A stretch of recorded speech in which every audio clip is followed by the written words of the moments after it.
Okay, hallelujah. Hallelujah. ನಮ್ಮ ಆರಾಧಿக்கிற இயேசு நம்மத்திலே இருக்கிறார். ನಾವು ಆರಾಧಿಸುವ ನಮ್ಮ ದೇವರು ನಮ್ಮ ಜೊತೆ ಇದ್ದಾನೆ. ஆண்டவர் சொல்லியிருக்கிறார், ದೇವರು ಹೇಳಿದ್ದಾನೆ, 2 பேராவது 3 பேராவது என் நாமத்தின் நிமித்தம் எங்கே கூடியிருக்கிறீர்களோ, 2-3 ನನ್ನ ಹೆಸರಿನಲ್ಲಿ ಎಲ್ಲಿ ಸೇರಿ ಬರುವಿರೋ அவர்கள் மத்தியிலே நான் இருப்பேன் என்று சொல்லல, இருக்கிறேன் என்று சொல்லியிருக்கிறார். ಅವರ ಮಧ್ಯದಲ್ಲಿ ನಾನು ಇದ್ದೇನೆ ಎಂಬುದಾಗಿ ವಾಗ್ದಾನ ಮಾಡಿದ್ದಾನೆ. இப்போ நாம எத்தனை நிறைவேறுகிறோம்? ಈಗ ನಾವು ಅನೇಕ ಜನ ಇಲ್ಲಿದ್ದೇವೆ. ஆமென். அப்ப கண்டிப்பா ஆண்டவர் நம்மத்திலே இருக்கிறார். ಖಂಡಿತವಾಗಿಯೂ ದೇವರು ನಮ್ಮ ಜೊತೆ ಇದ್ದಾನೆ. ஒரு ராஜா வீட்டு கல்யாணத்தில் அரசர் எல்லாத்தையும் அழைத்தாராம், அழைப்பு கொடுத்து கல்யாணத்துக்கு வாங்கன்னு சொல்லி கூப்பிட்டாராம். ಒಬ್ಬ ರಾಜನು ತನ್ನ ಮದುವೆಯ ವಿಷಯದಲ್ಲಿ ಎಲ್ಲರಿಗೂ ಆಮಂತ್ರಣ ಮಾಡುತ್ತಾನೆ. ஹல்லேலூயா. ಹಲ್ಲೆಲೂಯಾ. அழைக்கப்பட்ட யாருமே இந்த விருந்துக்கு வரல. ಆದರೆ ಕರೆಯಲ್ಪಟ್ಟವರು ಆ ಮದುವೆಗೆ ಬರಲಿಲ್ಲ. அவர் எதிர்பார்த்த ஜனங்கள் அந்த விருந்துக்கு வரல.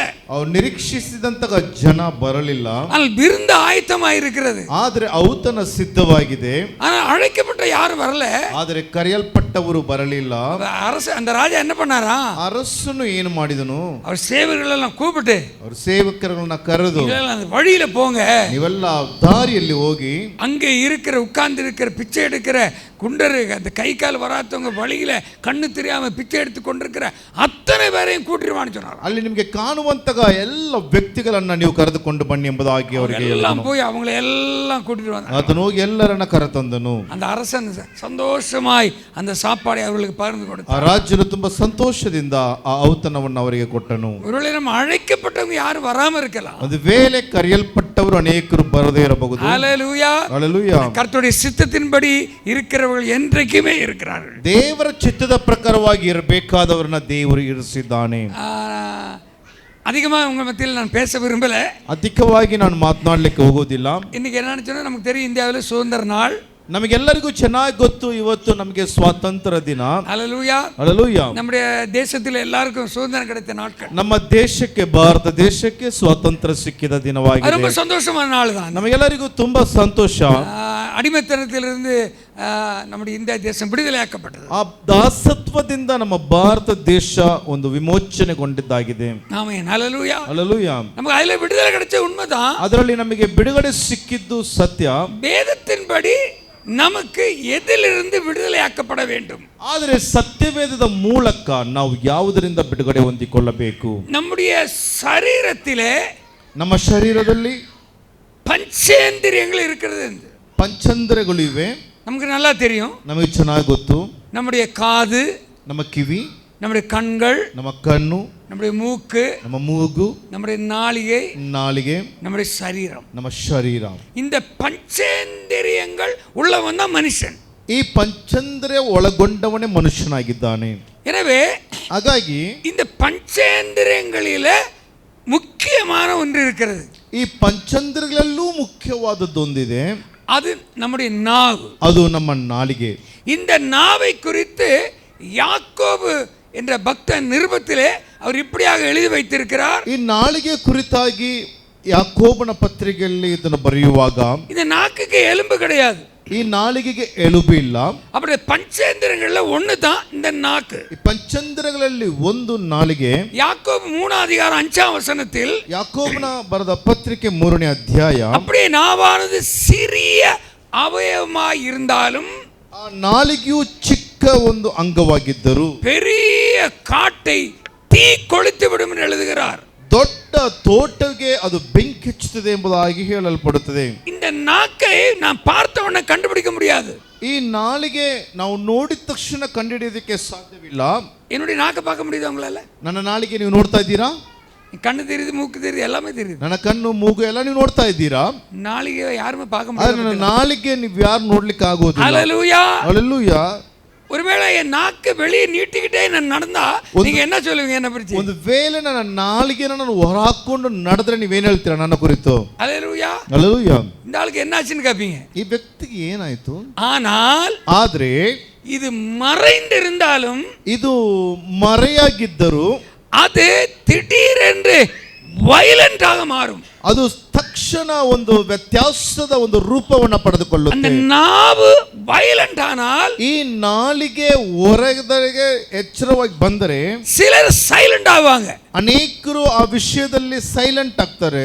ஆனால் சிலர் ಆದರೆ ಕೆಲವರು அந்த நாவுக்கு விரோதமாய் பிரதிபலன் செய்வாங்க. ಆ ನಾಲಿಗೆಗೆ ವಿರೋಧವಾಗಿ ಪ್ರತಿಕೂಲ ಮಾಡುವರಾಗಿರುತ್ತಾರೆ. அல்லேலூயா. அல்லேலೂಯಾ. வேதத்திலே அப்போஸ்தலன் பவுலை குறித்து நம்ம நன்றாக தெரியும். ಅಪೊಸ್ತಲ ಪೌಲನ ಕುರಿತಾಗಿ ನಾವು ಸತ್ಯವೇದದಲ್ಲಿ ಓದುತ್ತೇವೆ. அவன் கமாலியேல் என்ற பட்டதாரி கீழே இருந்து அநேக வருஷங்கள் அவன் வேதத்தை குறித்து படித்த ಮನುಷ್ಯ. ಗಮಾಲಿ ಎಂಬ ಒಬ್ಬ ಪಂಡಿತನ ಒಂದು ಭಾಗದಲ್ಲಿ ಧರ್ಮಶಾಸ್ತ್ರಗಳ ಸನ್ನಿಧಾನದಲ್ಲಿ ಕಲಿತವನು. அவன் மிகவும் வேதத்திலே பண்டிதன் என்று நான் பார்க்க முடியும். ಸತ್ಯವೇದದಲ್ಲಿ ಪಂಡಿತನಾಗಿದ್ದನು.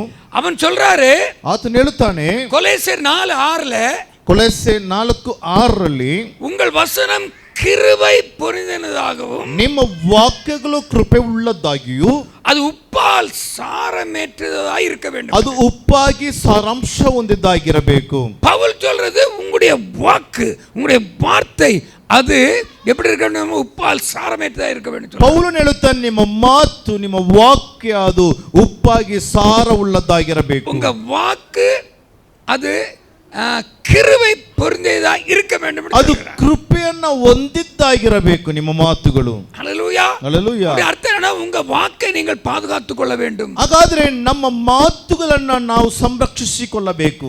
ஆனால் இந்த பவுலை விட பண்டிதன் அல்ல இந்த யாக்கோபு. ಆದ್ರೆ ಈ ಪೌಲನಿಗಿಂತ ದೊಡ್ಡ ಪಂಡಿತನಲ್ಲ ಈ ಯಾಕೋಬನು.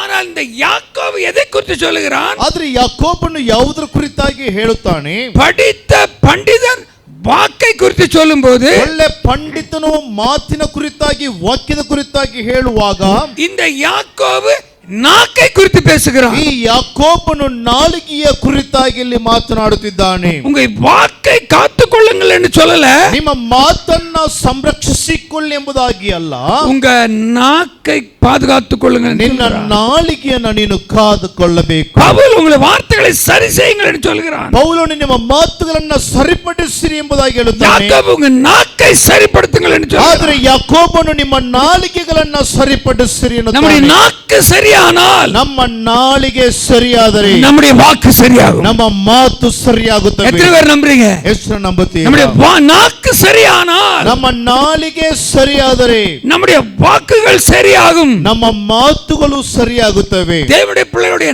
நாக்கு சரியாக வேண்டியது அவசியம். ದೇವರ ಮಕ್ಕಳ ನಾಲಿಗೆಯ ಮಾತುಗಳು ಸರಿಯಾಗಬೇಕು. இந்த ஏதேன் தோட்டத்திலே ಏದೆನ್ ತೋಟದಲ್ಲಿ ஆண்டவர் ஏதேனிலிருந்து இந்த தோட்டத்துக்கு ஒரு நதியை உருவாக்கி விட்டார்னு பார்க்கிறோம். ದೇವರ ಏದೆನ್ ತೋಟದಲ್ಲಿ ಒಂದು ನದಿಯನ್ನ ಆತನು ಹೊರಡಿಸಿದನು. இந்த நதி 4 நதிகளாய் பிரிகிறது.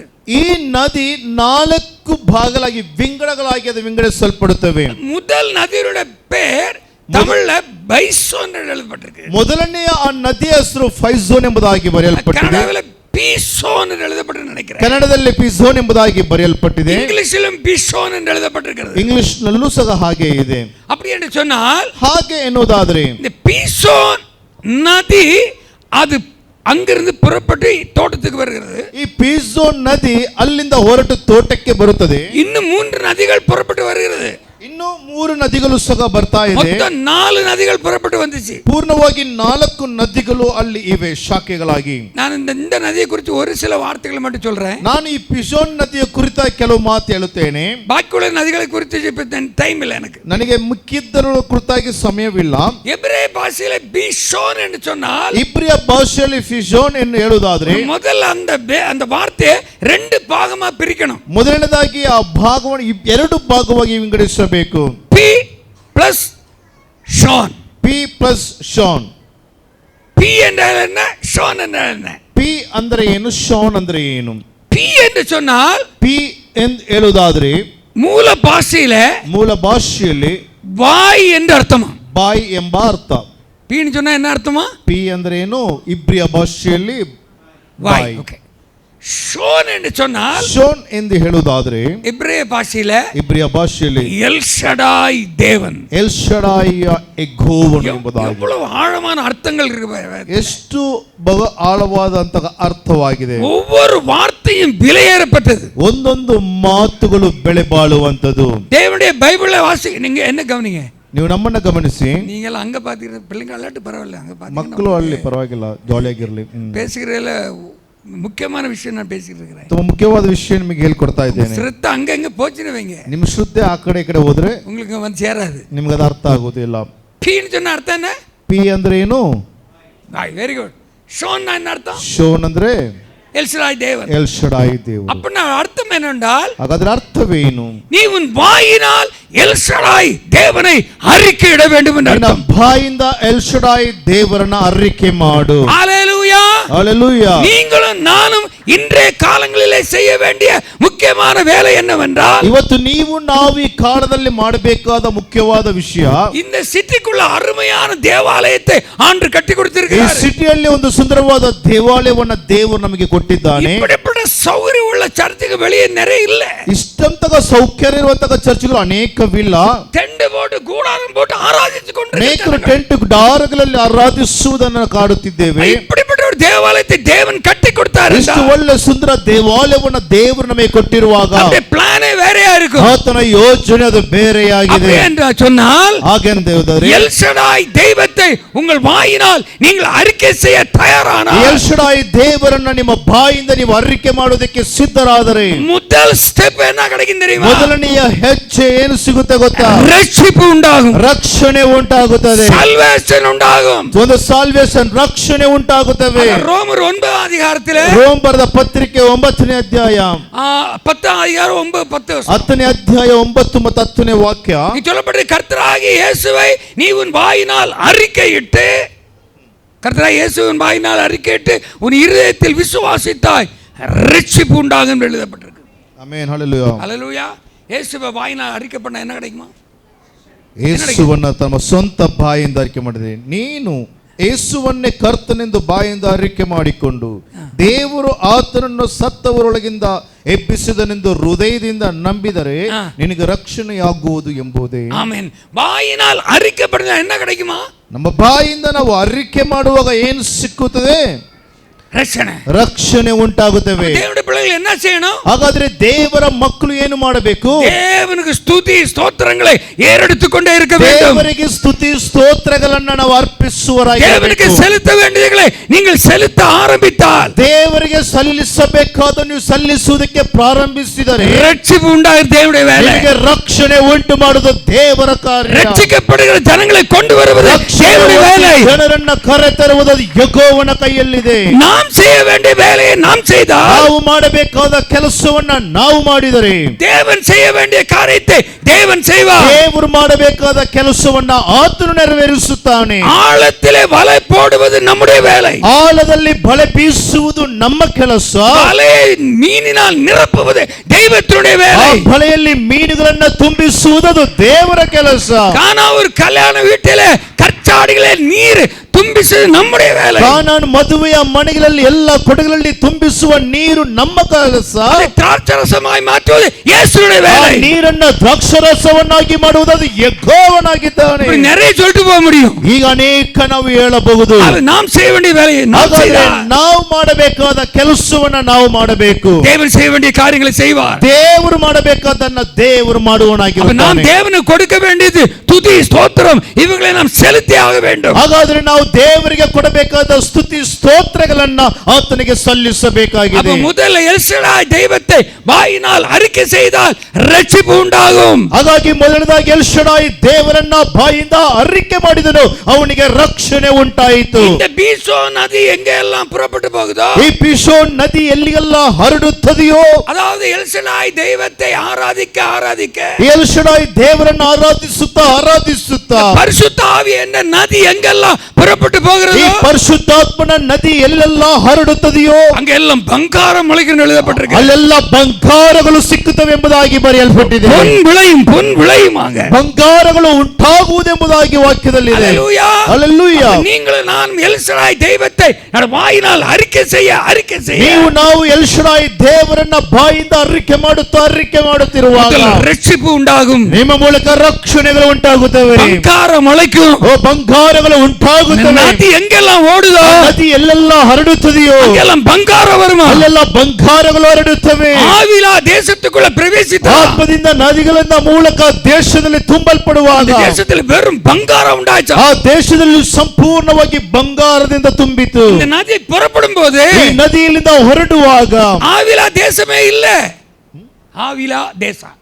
ಅವಿಲಾ ಎಂಬ ದೇಶ ಇಲ್ಲ. ஹalleluya. ಹಲ್ಲೆಲೂಯಾ. ஆண்டவருடைய வார்த்தை சொல்லப்பட்டிருக்குது. ದೇವರ ವಾಕ್ಯ ಹೇಳಲ್ಪಟ್ಟಿದೆ. புறப்படும்போது அதை குறித்து எழுதப்பட்டிருக்கு. ಅದು ಹೊರಟು ಹೋಗಲದ್ರ ಕುರಿತು ಬರೆಯಲ್ಪಟ್ಟಿದೆ. அந்த அவிலா தேசத்தை நோக்கி போகணும். ಅದು ಅವಿಲಾ ದೇಶವನ್ನ ಸಂಚರಿಸಿ ಹೋಯಿತು. அந்த நதி எங்கெல்லாம் போகுது அங்கெல்லாம் என்ன முளைக்குமா? ಆ ನದಿ ಎಲ್ಲೆಲ್ಲ ಹೋಯಿತು, ಆ ದೇಶವೆಲ್ಲ என்ன முளைக்குமா? ಬಂಗಾರವು ಬಂಗಾರ ಮುளைக்கும். ತುಂಬಾ ஹalleluya. ಶ್ರೇಷ್ಠವಾದದ್ದಾಗಿತ್ತು. அர்த்தம் என்ன தெரியுமா? ಬಂಗಾರದ ಅರ್ಥ ಏನು? பொன்னுன்னு சொன்னா ரெட்ஷிப்னு அர்த்தம். ಬಂಗಾರ, ಚಿನ್ನ, ಅದೊಂದು ರಕ್ಷಣೆಗೆ ಅರ್ಥವಾಗಿದೆ. எல் ஷடாய் தெய்வத்தை ஆலயத்தில் ஆராதிக்க, ಎಲ್ ಶಡಾಯ್ ದೇವರನ್ನ ನಾವು ಆಲಯದಲ್ಲಿ ಆರಾಧಿಸಿ ಸ್ತುತಿಸುವುದಾದರೆ ரட்சிக்கப்படுகிற ஜனங்கள் தேவாலயத்துக்கு வருவார்கள். ರಕ್ಷಣೆ ಹೊಂದುವ ದೇವ ಜನರು ದೇವಾಲಯಕ್ಕೆ ಬರುವರಾಗಿರುತ್ತಾರೆ. சுற்றிலும் ரட்சிப்பு உண்டாகும். ನಿಮ್ಮನ್ನ ಸುತ್ತುವರೆದು ರಕ್ಷಣೆ ಉಂಟಾಗುವುದು. ஹalleluya. ಹಲ್ಲೆಲೂಯಾ. இரண்டாவது, ಎರಡನೇದಾಗಿ எல் ஷடாய் தெய்வத்தை வாயினால் அறிக்கை செய்தால், ಎಲ್ ಶಡಾಯ್ ದೇವರನ್ನ ನಮ್ಮ ಬಾಯಿಂದ ನಾವು ಅರಿಕೆ ಮಾಡುವಾಗ, நீதிமொழிகள் 28 அதிகாரம் 13 வசனத்தில், ಜ್ಞಾನೋಕ್ತಿಗಳು 28:13ನೇ ವಾಕ್ಯ, 13 வசனம், 13ನೇ ವಾಕ್ಯ, பாவங்களை மறைக்கிறவன் வாழ்வடைய மாட்டான், அதை அறிக்கை செய்து விட்டு விடுகிறவனோ இரக்கம் பெறுவான். இருக்குல்ல? தன் பாவங்கள் வாசிங்க கண்டாவில் 28:13. ದೋಷಗಳನ್ನ ಮುಚ್ಚಿಕೊಳ್ಳುವವನಿಗೆ ಶುಭವಾಗದು, ಅವುಗಳನ್ನ ಒಪ್ಪಿಕೊಂಡು ಬಿಟ್ಟು ಬಿಡುವವನಿಗೆ ಕರುಣೆ ದೊರೆಯುವುದು. கருணை, கிருபை கிடைக்கும். ಕರುಣೆ, ஹalleluya. ಹಲ್ಲೆಲೂಯಾ. அப்ப நம்ம வாயில செகண்ட் என்ன அறிக்கைப்படணும்? ಎರಡನೇದಾಗಿ ನಮ್ಮ ಬಾಯಲ್ಲಿ ನಾವು ಏನ ಅರಿಕೆ ಮಾಡಬೇಕು? ಫಸ್ಟ್ என்ன அறிக்கை பண்ணணும்? ಫಸ್ಟ್ ನಾವು ಏನ ಅರಿಕೆ ಮಾಡಬೇಕು? பி சோன், வாயினால் எல் ஷடாய் தெய்வத்தை அறிக்கை செய்ய ಎಲ್ ಶಡಾಯ್ ದೇವರನ್ನ ನಾವು ನಮ್ಮ ಬಾಯಿಂದ ಅರಿಕೆ ಮಾಡಬೇಕು. ನಮಗೆ ರಕ್ಷಣೆ ಉಂಟಾಗುವುದು. அப்ப நமக்கு ரட்சிப்பு கிடைக்கும்.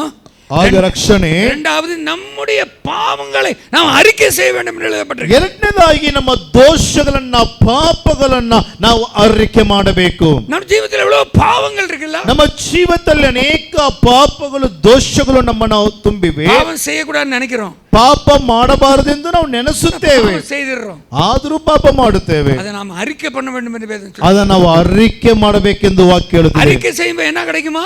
ಅರಿಕೆ ಮಾಡಿದಾಗ ಏನು ಸಿಕ್ಕುತ್ತವೆ? இரக்கம், கருணை, ನಮಗೆ ನಮಗೆ ದೇವರ ಮೂಲಕ ಕರುಣೆ ದೊರಕುವುದು. அது 1 யோவான் 1:9 1 ಯೋಹಾನ 1:9 நம்முடைய பாவங்களை நாம் அறிக்கையிட்டால், ನಮ್ಮ ಪಾಪಗಳನ್ನು ನಾವು ಅರಿಕೆ ಮಾಡಿದರೆ, பாவங்களை நமக்கு மன்னித்து, ಆ ಪಾಪಗಳನ್ನು ನಮ್ಮನ್ನು ಕ್ಷಮಿಸಿ, எல்லா அநியாயங்களையும் நீக்கி சுத்திகரிக்க இயேசு வல்லவராயிருக்கிறார். ಎಲ್ಲಾ ನೀತಿಯನ್ನ ಪರಿಹರಿಸಿ ನಮ್ಮನ್ನ ಶುದ್ಧಿ ಮಾಡುವನು. ஆமென். ஹalleluya. ಹಲ್ಲೆಲೂಯಾ. இரண்டாவது, எல் ஷடாய் தெய்வத்தின் நாவினால் அறிக்கை செய்யும்போது, ಎರಡನೇದಾಗಿ ನಾವು ಎಲ್ ಶಡಾಯ್ ದೇವರನ್ನ ನಮ್ಮ ಬಾಯಿಂದ ನಾವು ಅರಿಕೆ ಮಾಡುವಾಗ, பாவங்களை மறைக்காதபடி அறிக்கை செய்யும்போது, ನಮ್ಮ ಪಾಪಗಳನ್ನ ನಾವು ಮರೆಮಾಚದೆ ಒಪ್ಪಿಕೊಂಡು ಅರಿಕೆ ಮಾಡುವಾಗ, ஹalleluya, ಹಲ್ಲೆಲೂಯಾ, தேவனுடைய இரக்கம் கிடைக்கும் என்று. ನಮಗೆ ಕರುಣೆ ಸಿಕ್ಕುವುದು. ஹalleluya. ಹಲ್ಲೆಲೂಯಾ. முதல் ஸ்டெப் ரட்சிப்பு உண்டாச்சு. ಮೊದಲನೆಯ ಹೆಜ್ಜೆ ರಕ್ಷಣೆ. அதிலே நிற்க கூடாது, ಅಲ್ಲಿಗೆ ನಾವು ನಿಲ್ಲಬಾರದು. இரண்டாவது, இரக்கத்தை பெற்றுக்கொள்ள வேண்டும். ಎರಡನೇದಾಗಿ ದೇವರಿಂದ ಕರುಣೆಯನ್ನು ಹೊಂದಿಕೊಳ್ಳಬೇಕು. இரக்கத்தை பெற்றுக்கொள்ள வேண்டுமா? பாவங்களை அறிக்கை செய்ய வேண்டும். ಆ ಕರುಣೆ ಹೊಂದಿಕೊಳ್ಳಬೇಕಾದ್ರೆ ನಮ್ಮ ಪಾಪಗಳನ್ನು ನಾವು ಅರಿಕೆ ಮಾಡಬೇಕು. மூணாவது, நம்முடைய சத்துருக்கள் மத்தியிலே விசுவாச அறிக்கை செய்ய வேண்டும். ಮೂರನೇದಾಗಿ ನಮ್ಮ ಶತ್ರುಗಳ ಮಧ್ಯದಲ್ಲಿ ನಂಬಿಕೆಯ ಮಾತುಗಳನ್ನು ಆಡಬೇಕು. 7 மடங்கு அக்கினி சூளையிலே நெருப்பு எரிந்து கொண்டிருக்கிறது. ಹೀಗೆ 7ರಷ್ಟು ಭಗವಾಗಿಯ ಬೆಂಕಿ ಉರಿಯುತ್ತಾ ಇದೆ. ஹalleluya. சாத்ராக், மேஷாக், அபேத்நேகோவை நிப்பாட்டி வச்சிருக்காங்க. ಶಾದ್ರಕ್, ಮೇಷಕ್, ಅಬೇದ್ನೆಗೋ ಎಂಬವರನ್ನ ಆ ಉರಿಯಲ್ಲಿ ಹಾಕುವುದಕ್ಕೆ ನಿಲ್ಲಿಸಿದ್ದಾರೆ. நான் சொல்றபடி கேட்கலன்னா அந்த அக்கினிக்குள்ள போடுவோம். ನೀವು ನಾವು ಹೇಳಿದಾಗೆ ಕೇಳಿಲ್ಲ ಅನ್ನೋದಾದ್ರೆ ಅಗ್ನಿ ಕುಂಡಕ್ಕೆ ಹಾಕುವೆವು. ஹalleluya. ಹಲ್ಲೆಲೂಯಾ. ಸಿಚುವೇಶನ್ எப்படி இருந்துச்சு பாருங்க. ಆ ಒಂದು ಸನ್ನಿವೇಶ ಹೇಗಿತ್ತು ನೋಡಿ. நீ ஆராதிக்க தவறினால் இந்த தீயில தூக்கி வீசுவோம். ನೀನು ಆರಾಧಿಸುವುದಕ್ಕೆ ತಪ್ಪಿಸಿದ್ದರೆ ನಾವು ನಿನ್ನನ್ನು ಎತ್ತಿ ಬೆಂಕಿಗೆ ಜ್ವಾಲೆಗೆ ಹಾಕುತ್ತೇವೆ. அப்ப அதிலிருந்து தப்பித்துக் கொள்ள வேண்டும் என்றால், ಅದರಿಂದ ನಾವು ತಪ್ಪಿಸಿಕೊಳ್ಳಬೇಕಾದ್ರೆ சத்துருக்கள் எதை சொல்றாங்களோ அதை நம்ம கேட்கணும். ಶತ್ರುಗಳು ಏನು ಹೇಳುತ್ತಾರೆ ಅದನ್ನು ನಾವು ಕೇಳಬೇಕು. நீங்க 3 பேர் கேட்டாங்களா? ಅವ್ರು 3 ಜನ ಕೇಳಿದ್ರ? அவங்க என்ன அறிக்கை பண்ணாங்க தெரியுங்களா? ಅವ್ರು ಏನು ಅರಿಕೆ ಮಾಡಿದ್ರು ಗೊತ್ತಾ? ஹalleluya. ಹಲ್ಲೆಲೂಯಾ. நாங்கள் ஆராதிக்கிற எங்கள் தேவன் எங்களை தப்புவிக்க ಬಲ್ಲವರಾಗಿರುತ್ತಾರೆ. ನಾವು ಆರಾಧಿಸುವ ನಮ್ಮ ದೇವರು ಈ ಅಗ್ನಿ ಕುಂಡದಿಂದ ನಮ್ಮನ್ನು ಬಿಡಿಸುವುದಕ್ಕೆ ಆತನು ಶಕ್ತನಾಗಿದ್ದಾನೆ. என்ன விசுவாச அறிக்கை பாருங்க. ಎಂತ ನಂಬಿಕೆಯ ಒಂದು ಅರಿಕೆ. விசுவாச அறிக்கை அவர்கள் செய்தபோது, ಆ ವಿಶ್ವಾಸದ ಅಥವಾ ನಂಬಿಕೆಯ ನಂಬಿಕೆಯ ಅರಿಕೆ ಅವರು ಮಾಡಿದಾಗ அந்த தீ குண்டத்துக்குள்ள என்ன நடந்து ಆ தெரியுங்களா? ಬೆಂಕಿ ಜ್ವಾಲೆ ಒಳಗೆ ಏನ್ ನಡೆಯಿತು ಗೊತ್ತಾ? இவங்களை அப்படியே கட்டி எங்க போட்டாங்க? தூக்கி உள்ள போட்டாங்க. ಅವರು 3 ಜನರನ್ನ ಕಟ್ಟಿ ಬೆಂಕಿ ಒಳಗೆ ಹಾಕಿದರು. தீ உள்ள போடுறதுக்கு முன்னாடியே ಆ ಬೆಂಕಿ ಒಳಗೆ ಹಾಕುವುದಕ್ಕಿಂತ ಮುಂಚೆ தேவனுடைய குமாரன் அங்கே இறங்கி வந்தார். ದೇವ ಕುಮಾರನಲ್ಲಿ ಇಳಿದು ಬಂದನೆಂಬುದಾಗಿ ನೋಡುತ್ತೇವೆ. தேவ புத்திரனுக்கு ஒப்பானவர் ஒருத்தர் உள்ளே உலாவிக் கொண்டிருப்பதாக அரசன் சொல்லுகிறார். ದೇವರ ಸ್ವರೂಪಕ್ಕೆ ಒಪ್ಪುವಂತಹ ಒಬ್ಬ ಮನುಷ್ಯನವರ ಜೊತೆಯಲ್ಲಿ ಸಂಚರಿಸುತ್ತಾ ಇದ್ದಾನೆ. ஹல்லேலூயா. ಹಲ್ಲೆಲೂಯಾ. ವಿಶ್ವಾಸ ಅರಿಕೆ செய்வது ಯಾರು? ದೇವನೇ ಇறங்கಿ வந்தார். ಹಾಗಾದ್ರೆ ನಂಬಿಕೆಯ ಅರಿಕೆಗಳನ್ನ ಮಾತುಗಳನ್ನ ನಾವು ಆಡುವಾಗ ದೇವರೇ ಇಳಿದು ಬರುತ್ತಾನೆ. அந்த பீசோன் நதி கடந்து போகிற இடமெல்லாம் ಆ ಪೀಸೋನ್ ನದಿ ಸುತ್ತುವರಿಯುವ ಎಲ್ಲಾ ದೇಶಗಳಲ್ಲೂ நம்முடைய வாழ்க்கையில் பெரிய அற்புதங்களை கொண்டு வரும். ಅವರ ಜೀವನದಲ್ಲಿ ದೊಡ್ಡ ಅದ್ಭುತಗಳನ್ನು ಬಂದು ನೋಡುತ್ತೇವೆ. நம்முடைய ಅವಯವங்களிலே ಪಂಚೇಂದ್ರಿಯங்களிலே ನಾವು ரொம்ப ಇಂಪಾರ್ಟೆಂಟ್. ಹಾಗಾಗಿ ನಮ್ಮ ಪಂಚೇಂದ್ರಿಯದಲ್ಲಿ ನಮ್ಮ ನಾಲಿಗೆ ತುಂಬಾ ಬಹುಮುಖ್ಯ ಪಾತ್ರ ವಹಿಸುತ್ತದೆ. இப்ப யாக்கோபு 3:6 வந்தா ಈಗ ಯಾಕೋಬನು 3:6 ಬಂದರೆ நாவு நெருப்புன்னு சொல்றாரு. அவர் ಈ ನಾಲಿಗೆ ಬೆಂಕಿ ಎಂಬುದಾಗಿ ಹೇಳುತ್ತಾನೆ. இந்த நாவு முழு என்ன பண்ணும்? முழு சரீரத்தையும் கரைப்படுத்தும் என்று எழுதப்பட்டிருக்கு. ಈ ನಾಲಿಗೆ ನಮ್ಮ ಶರೀರವನ್ನ ಸಂಪೂರ್ಣವಾಗಿ ಅದು ಸ್ವಚ್ಛಗೊಳಿಸುತ್ತವೆ, ತೆಮಗೊಳಿಸುತ್ತವೆ. நம்முடைய ஆயுள் சக்கரத்தை தீ கொளுத்தும். ನಮ್ಮ ಶರೀರವನ್ನು ಅದು ಬೆಂಕಿಯಿಂದ ಅದು ಹೊತ್ತಿಸುವಂತದಾಗಿದೆ. இந்த வசந்தம் அடிக்கடி வாசித்திருக்கோம்ல. ಈ ವಾಕ್ಯವನ್ನು ನಾವು ಅನೇಕ ಸಮಯ ಓದಿರಬಹುದು. இந்த நாவு எப்படி இருக்குதா? ಈ ನಾಲಿಗೆ ಹೇಗಿದೆ? யாக்கோபு சொல்ற நாவு வேற நாவு கிடையாது. ಯಾಕೋಬನು ಹೇಳುವ ನಾಲಿಗೆ ಬೇರೆ ಅಲ್ಲ. நமக்குள்ள இருக்கிற நாக்கு குறித்து தான் பேசியிருக்காரு. ನಮ್ಮ ದೇಹದಲ್ಲಿ ಇರುವಂತಹ ನಾಲಿಗೆ ಕುರಿತಾಗಿ ಹೇಳುತ್ತಾನೆ. வேதத்தில் எழுதப்பட்ட ஒவ்வொரு வார்த்தையும் முக்கியமானது. ದೇವರ ಸತ್ಯವೇದದಲ್ಲಿ ಬರೆಯಲ್ಪಟ್ಟ ಒಂದೊಂದು ವಾಕ್ಯವು ಬಹು ಮುಖ್ಯವಾಗಿದೆ. இது நம்முடைய சரீரத்தை தீட்டுப்படுத்துமா? ಇದು ನಮ್ಮ ದೇಹವನ್ನೆಲ್ಲ ಕೆಡಿಸುತ್ತದೆ. எங்க இருக்குது? ಅದೆಲ್ಲಿದೆ? ಬಾಯಿக்குள்ள இருக்குது. ನಮ್ಮ ಬಾಯಿಯ ಒಳಗೆ ಇದೆ. அது நம்ம சரீரத்தை தீட்டுப்படுத்தும். ಅದು ನಮ್ಮ ಶರೀರವನ್ನ ಕೆಡಿಸುತ್ತದೆ. உங்களுக்கு 90 ವಯಸ್ಸು வரை ಆಯುಷ್ ನಾட்கள் இருக்கிறதுண்டா, ನಿಮಗೆ 90 ವರ್ಷ ನಿಮಗೆ ಆಯುಸ್ಸು ದಿನ ಇರುವುದಾದರೆ இந்த ஆயுஷ நாட்களை 40 வருஷத்திலே தீ கொளுத்துகிற சக்தி ನಮ್ಮ ಶರೀರத்துக்குள்ள இருக்குது. ಈ ಆಯುಸ್ಸನ್ನು ಕಡಿಮೆಗೊಳಿಸಿ 40ಕ್ಕೆ ನಮ್ಮ ಕುಟುಂಬನ ಬೆಂಕಿ ಹಚ್ಚಿಸುವ ಕೆಲಸ ನಾಲಿಗೆ ಮಾಡುತ್ತದೆ. ஐயோ, அந்த மனுஷன் நல்ல ஆரோக்கியமா இருந்தாரு. ಅಯ್ಯೋ, ಈ ಮನುಷ್ಯ ತುಂಬಾ ಆರೋಗ್ಯವಂತನಾಗಿದ್ದನಲ್ಲ, ஆனா திடೀர்னு ಮರಿತು போய்விட்டாரு. ತಕ್ಷಣ ಆತನು ಸತ್ತು ಹೋದನಲ್ಲ ಎಂಬುದಾಗಿ. ಆಯುಷ್ ನಾட்கள் முடிஞ்சு போச்சு. ಆತನ ಆಯುಸ್ಸು ಇಲ್ಲಿಗೆ ಮುಗಿದು ಹೋಯಿತು. காரணம் என்ன?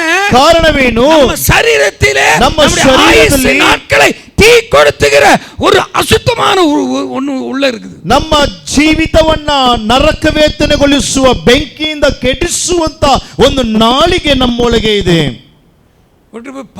நமக்கு எத்தனை 32 பல்லுகள்? ನಮಗೆ 32 ಹಲ್ಲಿದೆ. இந்த பல்லுக்கும் இந்த உள்ள இருக்க நாக்குக்கும் சண்டை வந்துச்சு.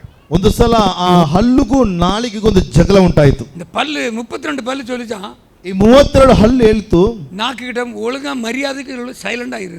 ಆ ನಾಲಿಗೆ ಹತ್ರ ನೀನು ತುಂಬಾ ಮೌನವಾಗಿರಬೇಕು, ಸೈಲೆಂಟ್ ಆಗಿರು ಎಂಬುದಾಗಿ. ಜಾಸ್ತಿ ಆಡ ಬೇಡ, ಸುಮ್ಮನೆ ಇರು. ನೀನು ತುಂಬಾ ಕುಣಿಬೇಡ, ಸೈಲೆಂಟ್ ಆಗಿರು. நாங்க 32 பேரும் சேர்ந்து கடிச்சா, ನಾವು 32 ಜನ ಸೇರಿ ಕಚ್ಚಿದರೆ என்ன ಏನಾಗುತ್ತೆ? ಪೀಸ್ ಪೀಸಾ பண்ணிடுவோம். ನಿನ್ನ ನಾಲಿಗೆ ನಿಂದು ಪೀಸ್ ಪೀಸ್ ಆಗುತ್ತದೆ. ಅದನ್ನು ಒಳங்கಾ இருந்து காணிச்சாங்க. ಹಾಗಾಗಿ ಹುಷಾರಾಗಿರು. நாளைக்கு என்ன பதில் சொல்லு தெரியுமா? ನಾಲಿಗೆ ಅದಕ್ಕೆ ಏನು ಉತ್ತರ ಕೊಡ್ತು ಗೊತ್ತಾ? உங்களுக்கு 32 பல்லு இருக்கிறது இதா, ನಿಮಗೆ 32 ಹಲ್ಲಿರೋದು ನಿಮಗೆ ಜಂಬಾನ. அல்லேலூயா. என் நாக்க கொஞ்சம் வளைச்சா போதும், ನನ್ನ ನಾಲಿಗೆನ ಸ್ವಲ್ಪ ನಾನು ಟರ್ನ್ ಮಾಡಿದ್ರೆ உன் வாயில ஒரு பல் கூட இருக்காது. ನಿನ್ನ ಬಾಯೊಳಗೆ ಒಂದು ಹಲ್ಲು ಇರಲ್ಲ. வழியில போறவன் அத்தனை பேர் அடிச்சு பல்ல உடைச்சிருவானுங்க. ದಾರಿಯಲ್ಲಿ ಹೋಗುವಂತ ಎಲ್ಲ ನಿನ್ನ ಒಡೆದು ಹಲ್ಲು ಉದುರಿಸಿ ಹೋಗುತ್ತಾರೆ. அர்த்தம் தெரிஞ்சா உங்களுக்கு? ಅರ್ಥ ಆಯ್ತಾ? என் நாளைக்கு கொஞ்சம் வளைச்சா போதும். ನನ್ನ ನಾಲಿಗೆನ ಸ್ವಲ್ಪ ನಾನು ಟರ್ನ್ ಮಾಡಿದ್ರೆ ಸಾಕು, ತಿರುಗಿಸಿದ್ರೆ ಸಾಕು. ஒரு வழியில போயிட்டு இருக்கிற மனுஷன் கிட்ட கெட்ட வார்த்தை பேசி பாருங்க. ನೀವು ದಾರಿಯಲ್ಲಿ ಹೋಗೋ ಮನುಷ್ಯನಿಗೆ ಏನಾದ್ರು ಕೆಟ್ಟ ಮಾತಾಡಿ ನೋಡಿ. அவங்க அம்மாவுக்கோ அவங்க அப்பனுக்கோ ஏதாவது அந்த நாக்கு பேசின்னு வச்சாங்க, ಅವ್ರ ತಂದೆ ತಾಯಿಗೆ ಏನಾದ್ರು ಮಾತಾಡಿದ್ರೆ இவன் பல்லு இருக்குமா? ಇವನು ಹಲ್ಲು ಇರ್ತದ್ಯಾ? அந்த நாளைக்கு சொல்லிச்சான், நான் கொஞ்சம் திருப்பினா உன் பல்லு இருக்கு. ನಾನು ಸ್ವಲ್ಪ ತಿರುಗಿಸಿದ್ರೆ ನಿನ್ನ ಹಲ್ಲು ಇರಲ್ಲ ಎಂಬುದಾಗಿ. அல்லேலூயா. ಹಲ್ಲೆಲೂಯಾ.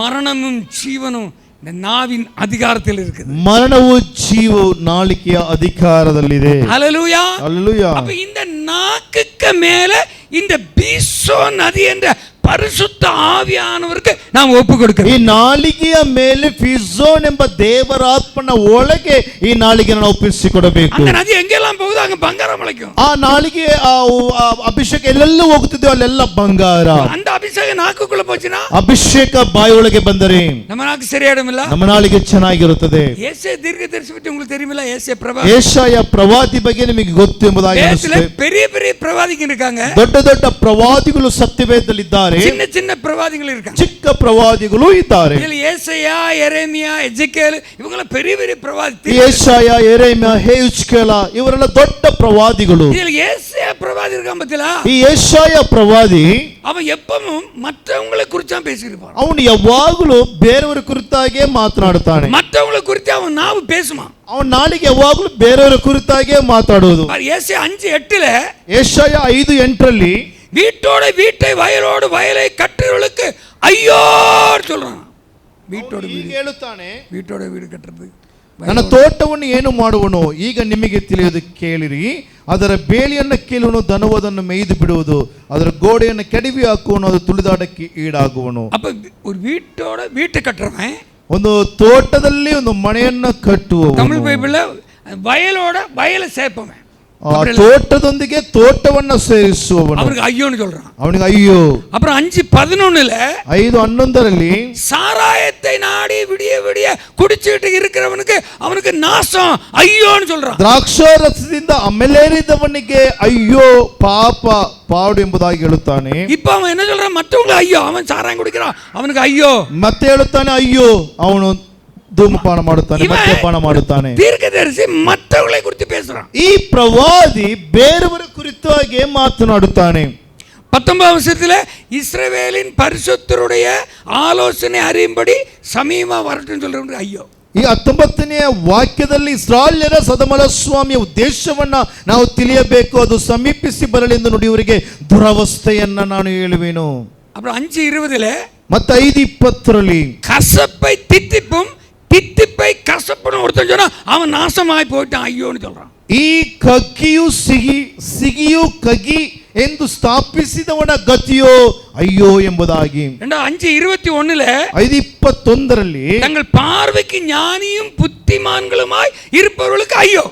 ತಮ್ಮಲ್ಲಿ ತಾನೇ ಜ್ಞಾನಿಗಳಂತೂ ಸ್ವಂತ ಗಣನೆಯಲ್ಲಿ ವಿವೇಕಿಗಳಂತೂ ಭಾವಿಸಿಕೊಳ್ಳುವನಿಗೋ ಪಾಡು ಅಂದ್ರೆ ಅಯ್ಯೋ. நாளைக்கு எப்படி நான் பேசிட்டு வரேன் இப்ப இல்ல. ನಾಲಿಗೆ ಈ ತರ ಮಾತನಾಡುತ್ತದೆ. 5:23 5:23 நீதிமானின் நியாயத்தை அவனுக்கு விரோதமாய் புரட்டுகிறவர்களுக்கு ஐயோ.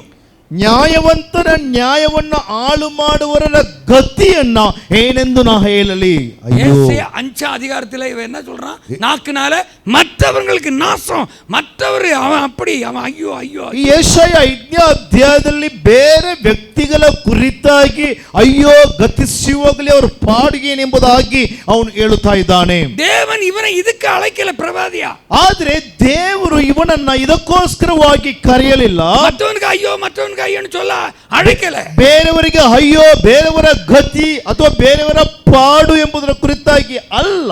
5 அதிகாரம் முடிஞ்சு 6ஆம் அதிகாரத்தில் வரும்போது 5 ಅಧ್ಯಾಯ ಮುಗಿದು 6ನೇ ಅಧ್ಯಾಯಕ್ಕೆ ಪ್ರವೇಶಿಸುವಾಗ ஆண்டவர் இவனுக்கு ஒரு தரிசனத்தை காண்பிக்கிறார். ದೇವರು ಇವನಿಗೊಂದು ದರ್ಶನವನ್ನ ತೋರಿಸುತ್ತಾನೆ. சிங்காசனத்தின் மேல் வீற்றிருக்கிற ಸರ್ವ ವಲ್ಲಮುಳ್ಳ தேவனை ಯೆಶಾಯನ கண்கள் காண்கிறது. ಸಿಂಹಾಸನದಲ್ಲಿ ಕೂತಿರುವಂತಹ ದೇವರ ಉನ್ನತಾಸನದಲ್ಲಿ ಇರುವಂತನ ಅವನು ಕಾಣುತ್ತಾನೆ. அங்கே சேராபீன்கள் அவரை கர்த்தரை பரிசுத்தர் பரிசுத்தர் பரிசுத்தர் என்று சொல்லுகிறதை கேட்கிறான். ಅಲ್ಲಿ ಸೆರಾಫಿಯರು ಈತನ ಪರಿಶುದ್ಧನು ಪರಿಶುದ್ಧನು ಎಂದು ಹೇಳುವುದನ್ನು ಅವನು ನೋಡುತ್ತಾನೆ. இங்க பூமியிலே மற்றவனுக்கு ஐயோ மற்றவனுக்கு ஐயோ என்று சொல்லி பழகிட்டான் இந்த ஏசாயா. ಈ ಭೂಮಿಯಲ್ಲಿದ್ದವರ ಕುರಿತಾಗಿ ಬೇರೆಯವರಿಗೆ ಅಯ್ಯೋ ಅಯ್ಯೋ ಎಂದು ಅಭ್ಯಾಸಿತನಾದಂತಹ ಯೆಶಾಯನು பரலோகத்தில் அப்படி அல்ல. ಆದ್ರೆ ಪರಲೋಕದಲ್ಲಿ ಹಾಗೆ ಅಲ್ಲ. அங்க யாரை குறித்து பேசுகிறது? ಅಲ್ಲಿ ಯಾರ ಕುರಿತಾಗಿ ಹೇಳಲ್ಪಡುತ್ತಾ ಇದೆ? கர்த்தர் பரிசுத்தர் கர்த்தர் பரிசுத்தர் கர்த்தர் பரிசுத்தர். ಸೇನಾಧೀಶನಾದ ಯೆಹೋವನು ಪರಿಶುದ್ಧನು, ಸೇನಾಧೀಶನಾದ ಯೆಹೋವನು ಪರಿಶುದ್ಧನು ಎಂಬುದಾಗಿ. அங்க ஒரு ஐயோ கூட இல்ல வார்த்தை. ಅಲ್ಲಿ ಯಾವ ಅಯ್ಯೋ ಎಂಬ ಗತಿ ಕುರಿತಾಗಿ ಇಲ್ಲ. சேராபீன்கள் இப்படி சொல்ல சொல்ல சொல்ல சொல்ல ಈ ಸೇರಾಫಿಯರು ಹೀಗೆ ಹೇಳುತ್ತಾ தேவாலயத்தின் தேவாலயத்தின் நிலை கால்கள் எல்லாம் இப்படி அசைய ஆரம்பிக்கிறது. ಇವನ್ ಕಣ್ಣಾಲ ಪಾರ್ಕ ಈ ಶಬ್ದಕ್ಕೆ ದೇವಾಲಯದ ದ್ವಾರಗಳು ಕದಲುವುದು ಇವನ ಕಣ್ಣಾರೆ ಕಾಣುತ್ತಾನೆ. இப்ப இவன் சொல்றான், ಈಗ ಇವನು ಹೇಳುತ್ತಾನೆ, பார்த்து கொண்டு ஒரு சேராபின் வந்து இவன் நாக்கிலே ஒரு நெருப்பு தழலை கொண்டு வைக்கிறான். ಈಗ ಇರುವಾಗ ಒಬ್ಬ ಸೇರಾಫಿಯನು ಬಂದು ಈತನ ನಾಲಿಗೆಯಲ್ಲಿ ಆತನು ಮುಟ್ಟುತ್ತಾನೆ. இப்ப ஏசை என்ன சொல்றான் தெரியுமா? ಈಗ ಯೇಸು ಏನು ಹೇಳುತ್ತಾನೆ? ஐயோ நானே அதமாயிட்டேன்னு சொல்றான். ಅಯ್ಯೋ ನನ್ನ ಗತಿ, ನಾನು ಏನು ಹೇಳಲಿ, ನಾನು ನಾಶವಾದನೆಲ್ಲ. ஒரு 5ஆம் அதிகாரத்திலிருந்து 6ஆம் அதிகாரத்துக்குள்ள வர்றதுக்கு முன்னாடி 5ನೇ ಅಧ್ಯಾಯದಿಂದ 6ನೇ ಅಧ್ಯಾಯಕ್ಕೆ ಹೋಗುವುದಕ್ಕಿಂತ ಮುಂಚೆ ಮನುಷ್ಯனுடைய ನಾಲಿಗೆ ಮಾತ್ರ ಸರ್ವ ವಲ್ಲಮುಳ್ಳ ದೇವನ ಮನುಷ್ಯನ ನಾಲಿಗೆಯನ್ನು ಬದಲಾಯಿಸುವುದಕ್ಕೆ ನನ್ನ ದೇವರಿಂದ ಸಾಧ್ಯ. ஹல்லேலூயா ಹಲ್ಲೆಲೂಯಾ. 6ஆம் அதிகாரத்திலே மகிமையின் தேவனை தரிசித்தான். 6ನೇ ಅಧ್ಯಾಯದಲ್ಲಿ ಮಹಿಮೆಯಾದ ಸೇನಾಧೀಶ್ವರನನ್ನ ಕಾಣುತ್ತಾನೆ. நாளிகை சுத்திகரிக்கப்படுகிறது. ಅವನ ನಾಲಿಗೆ ಶುದ್ಧೀಕರಿಸಲ್ಪಟ್ಟಿತು. அவன் ஐயோ நான் அதமானேன், நான் ஒரு துஷ்டன், நான் ஒரு அயோக்கியன் சொல்ல ஆரம்பிச்சான். ಅಯ್ಯೋ ನನ್ನ ಗತಿ, ನಾನು ಏನು ಹೇಳಲಿ, ನಾನು ನಾಶವಾದನೆಂಬುದಾಗಿ ಹೇಳಿಕೊಳ್ಳುತ್ತಾನೆ. அடுத்து 7ஆம் அதிகாரத்துக்குள் வரும்போது 7ನೇ ಅಧ್ಯಾಯದಲ್ಲಿ ಆತನು ಪ್ರವೇಶ ಮಾಡುವಾಗ தேவன் ஏசாயாவுக்கு ஒரு மகிமையான வார்த்தையை கொடுக்கிறார். ದೇವರು ಯೆಶಾಯನಿಗೆ ಒಂದು ಮಹಿಮೆಯಾದ ವಾಕ್ಯವನ್ನು ಕೊಡುತ್ತಾನೆ. ஏசாயா 7ஆம் அதிகாரம் 14ஆம் வசனத்தில் ಯೆಶಾಯ 7:4ನೇ ವಾಕ್ಯದಲ್ಲಿ இதோ ஒரு கன்னிகை கர்ப்பவதியாகி ஒரு குமாரனை பெறுவாள், அவருக்கு இம்மானுவேல் என்று பெயரிடுவாயாக. ಈಗ ಒಬ್ಬ ಕನ್ನಿಕೆ ಗರ್ಭಿಣಿಯಾಗಿ ಮಗನನ್ನ ಹಡೆಯುವನು, ಅವನಿಗೆ ನೀನು ಇಮ್ಮಾನುವೇಲ್ ಎಂದು ಹೆಸರಿಡಬೇಕು. 5ஆம் அதிகாரத்தில் என்ன சொன்னா?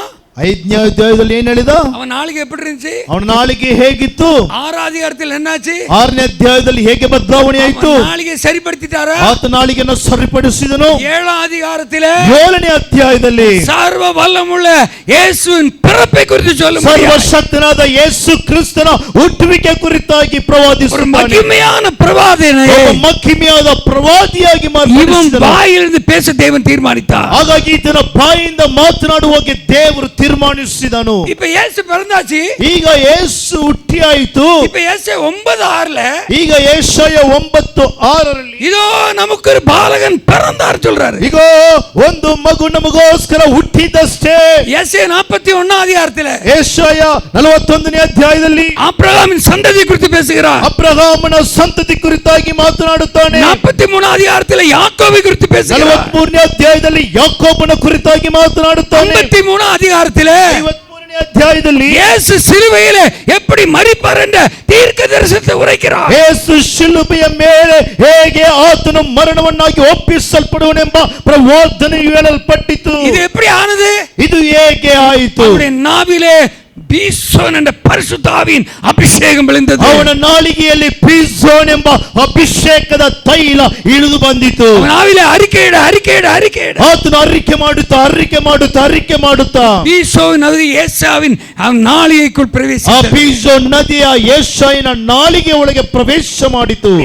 நாளிகை ரொம்ப இம்பார்ட்டன்ட். ಹಾಗಾಗಿ ನಾಲಿಗೆ ತುಂಬಾ ಮುಖ್ಯವಾಗಿದೆ. நம்ம ஒரு பேசுற ஒரு விஷயத்தை ரொம்ப கவனமா ஆலோசனை பண்ணி நம்ம பேசணும். ಹಾಗಾಗಿ ನಾವು ಮಾತನಾಡುವ ಒಂದೊಂದು ಮಾತನ್ನ ತುಂಬಾ ಆಲೋಚನೆ ಮಾಡಿ ಮಾತನಾಡಬೇಕು. பூமியில எவ்வளவு சம்பவம் நடந்திருக்கு இல்ல? ನಮ್ಮ ಅನುಭವದಲ್ಲಿ ನಾವು ನೋಡಬಹುದು ಎಷ್ಟು ಘಟನೆಗಳು ನಡೆದಿವೆ. ತಂದೆ ತಾಯಿ என்ன சொல்லுவாங்க தெரியுமா? ತಕ್ಷಣದ ಮಕ್ಕಳಿದಾದ್ರೆ ತಂದೆ ತಾಯಿ ಏನ್ ಹೇಳ್ತಾರೆ ಗೊತ್ತಾ? ನೀ ಏನು ಉಯಿರೋಡ್ ಇರ್ಕಿற? ಆ ಮಕ್ಕಳು ತಪ್ಪು ಮಾಡಿದ ಏನ್ ಹೇಳ್ತಾರೆ? ನೀನ್ ಯಾಕೆ ಜೀವಿತನಾಗಿದ್ಯಾ? இன்னும் கொண்டு போதுன்னு ஆயிடுச்சு. ಓ ನಿನ್ನ ಸಾಕಾಗೋಯ್ತು ನಿನ್ನಿಂದ. எங்க போய் செத்து சொல்லலாம்? ಎಲ್ಲಾದ್ರೂ ಹೋಗಿ செத்து ಸತ್ತೋಗು. அன்னைக்கு சாயங்காலமா செத்துருவோம். ಕೆಲವು ಸಮಯದಲ್ಲ ಸಾಯಂಕಾಲನೇ ಅವ್ನು ಸತ್ತು ಹೋಗಿರ್ತಾನೆ. நாளிகை எவ்வளவு பவர் இருக்கு பத்தில? ನಾಲಿಗೆ ಎಷ್ಟು ತುಂಬಾ ಶಕ್ತಿ சக்கரத்தை கொளுத்துதா இல்லையா? ಆಯಸ್ಸನ್ನ ಅದು ಕಡಿಮೆ ಮಾಡ್ತದೆಯೇ ಇಲ್ವಾ? ஹல்லேலூயா. ಹಲ್ಲೆಲೂಯಾ. ஆசன் பட்டணத்துல ஒரு விசுவாசி தான். ಆಸನ್ ಪಟ್ಟಣದಲ್ಲಿ ಒಬ್ಬ ವಿಶ್ವಾಸಿ மகன் ரொம்ப கொஞ்சம் குடி பழக்கம் இருந்துச்சு அவனுக்கு. ಆ ಅವನ ಮಗ ತುಂಬಾ ಸ್ವಲ್ಪ ಕುಡಿತದಲ್ಲಿದ್ದ. பலமுறை சொல்லி பார்த்தா கேட்கல. ಹಲವು ಸಲ ಅವ್ರು ಹೇಳಿದ್ರು ಕೇಳಿಲ್ಲ. ஒரு நாள் சொன்னார் போய் செத்து தொடான்னு. ಒಂದಿನ ಅವರು ಯಥಾರ್ಥವಾಗಿ ಹೇಳಿದ್ರು ನೀನು ಹೋಗಿ ಸತ್ತು ಹೋಗು. மறுநாளே மரித்து போய்விட்டான். ಮತ್ತೆ ಅವನು ಹೋದ್ರೆ ಸತ್ತೋದ, ಆತ್ಮಹತ್ಯೆ ಮಾಡಿಕೊಂಡು. நாளிகைக்கு எவ்வளவு பவர் இருக்கு. ಹಾಗಾದ್ರೆ ನಾಲಿಗೆಗೆ ಎಷ್ಟು ಪವರ್. நாளிகைக்கு மரணமும் ஜீவனும் நாளிகையில் இருக்கிறது. ಮರಣವು ಜೀವವು ನಮ್ಮ ನಾಲಿಗೆಯಲ್ಲಿ ಇದೆ. நீதிமொழிகள் 18:21 ಜ್ಞಾನೋಕ್ತಿಗಳು 18:21 மரணம் ஜீவன் நாவின் அதிகாரத்தில் இருக்கிறது. ಈ ಮರಣವು ಜೀವದ ನಾಲಿಗೆ ಅಧಿಕಾರ ಇದೆ. அதனால இந்த நாளிகையில பேசுற விஷயத்துல ரொம்ப கவனமா இருக்கு. ಹಾಗಾಗಿ ನಾವು ಮಾತನಾಡುವ ನಾಲಿಗೆಯ ಮಾತುಗಳಲ್ಲಿ ತುಂಬಾ ತುಂಬಾ ಜಾಗರೂಕತೆ ಉಳ್ಳವರಾಗಿರಬೇಕು. நம்ம என்ன பண்ணணும்? ಅದಕ್ಕಾಗಿ ನಾವು ಏನು நான் ಮಾಡಬೇಕು? சொல்லி முடிச்சிடுறேன். ನಾನು ಹೇಳಿ ಮುಗಿಸುತ್ತೇನೆ. ஹல்லேலூயா. ಹಲ್ಲೆಲೂಯಾ. இப்போ ಈಗ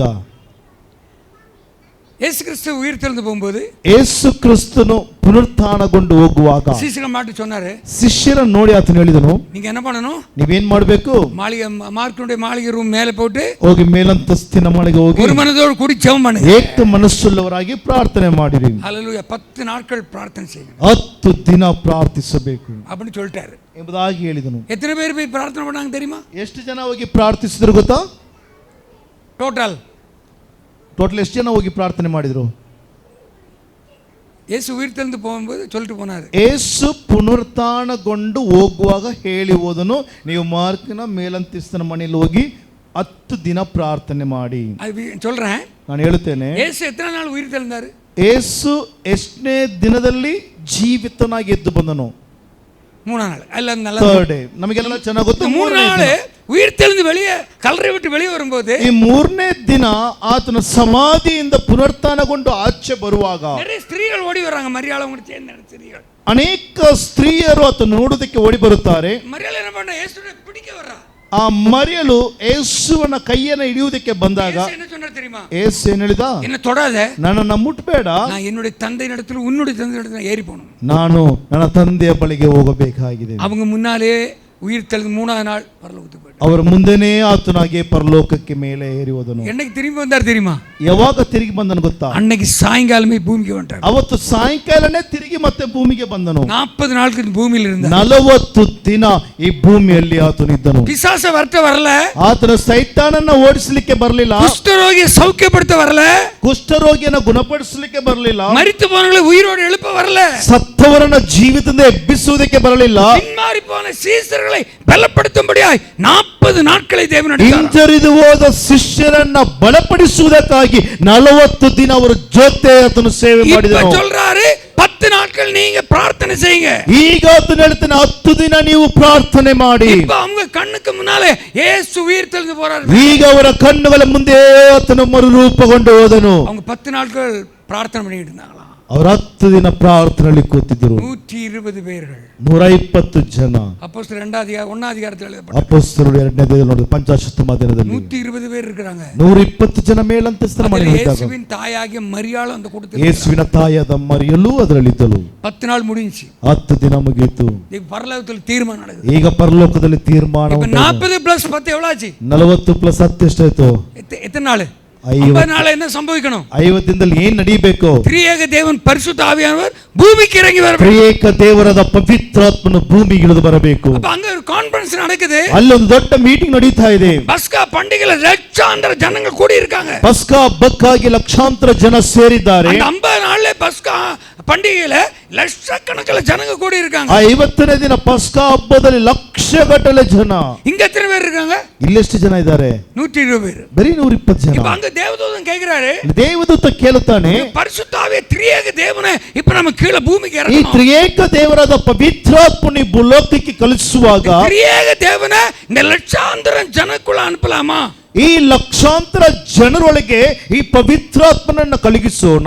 அப்பனா சுவார்த்த சுவிசேஷம் உலகமெல்லாம் சீக்கிரம் பரவிடும். ಹಾಗಾದ್ರೆ ಸುವಾರ್ತೆ ಪ್ರಪಂಚದಲ್ಲಿ ತುಂಬಾ ಸುಲಭವಾಗಿ ಪ್ರವೇಶ ಮಾಡುವುದು. அப்ப ஆண்டவர் சொன்னாரா, ದೇವರು ಹೇಳಿದ್ರು 120 பேர் 120 ಜನ எத்தனை நாள் ಪ್ರಾರ್ಥನೆ பண்ணிட்டு இருக்காங்க? ಎಷ್ಟು ದಿನ ಪ್ರಾರ್ಥಿಸ್ತಾ ಇದ್ದಾರೆ? 10 ದಿನ. எத்தனை மணி நேரம்? ಎಷ್ಟು ಗಂಟೆಗಳ ಕಾಲ? 10 ஒரு 24. நாளைக்கு தான் 24 மணಿ. ಒಂದು ದಿನಕ್ಕೆ 24 ಗಂಟೆ. 10 நாளைக்கு எத்தனை மணி நேரம்? 10 ದಿನಕ್ಕೆ ಎಷ್ಟು ಗಂಟೆ? 240 மணிக்கூர். 240 ಗಂಟೆ. ஆண்டவர் சொன்னார் 240 மணி நேரம் 240 ದಿನಗಳ ಗಂಟೆ ಪ್ರಾರ್ಥನೆ பண்ணிட்டு இருக்கிற ஒரு கூட்டம் இருக்குது. ಪ್ರಾರ್ಥನೆ ಮಾಡುತ್ತಿರುವ ಒಂದು ಗುಂಪಿದ್ದಾರೆ. ತ್ರಿಯೇಕ ದೇವನ ಅವರ ಮಧ್ಯದಲ್ಲಿ. ಆ ತ್ರಿಯೇಕ ದೇವರಾದ ಪವಿತ್ರಾತ್ಮನ ಅವರ ಮಧ್ಯೆ. ನಾನು ವಿಷಯಕ್ಕೆ ಬರಲ್ಲ. இப்ப ನಾನೀಗ ವಿಷಯಕ್ಕೆ ಬರುತ್ತೇನೆ. 5 ನಿಮಿಷ ಮುಗಿಸಿಡ್றேன். ಸರಿಯಾಗಿ ಮುಗಿಸುತ್ತೇವೆ. பரிசுத்த ஆவியானவர் பரலோகத்திலிருந்து 50 தினத்திலே இறங்கி வருகிறார். ಪವಿತ್ರಾತ್ಮನ 50ನೇ ದಿನ ಪಸ್ಕ ದಿನದಲ್ಲಿ ಆತನು ಇಳಿದು ಬರುವಾಗ முதல்ல கிடைச்சது அப்போஸ்தலர் 2 அதிகாரத்துல என்னன்னா பயங்கர இடி முழக்கம் போல ஒரு சத்தம் கேட்கப்பட்டது.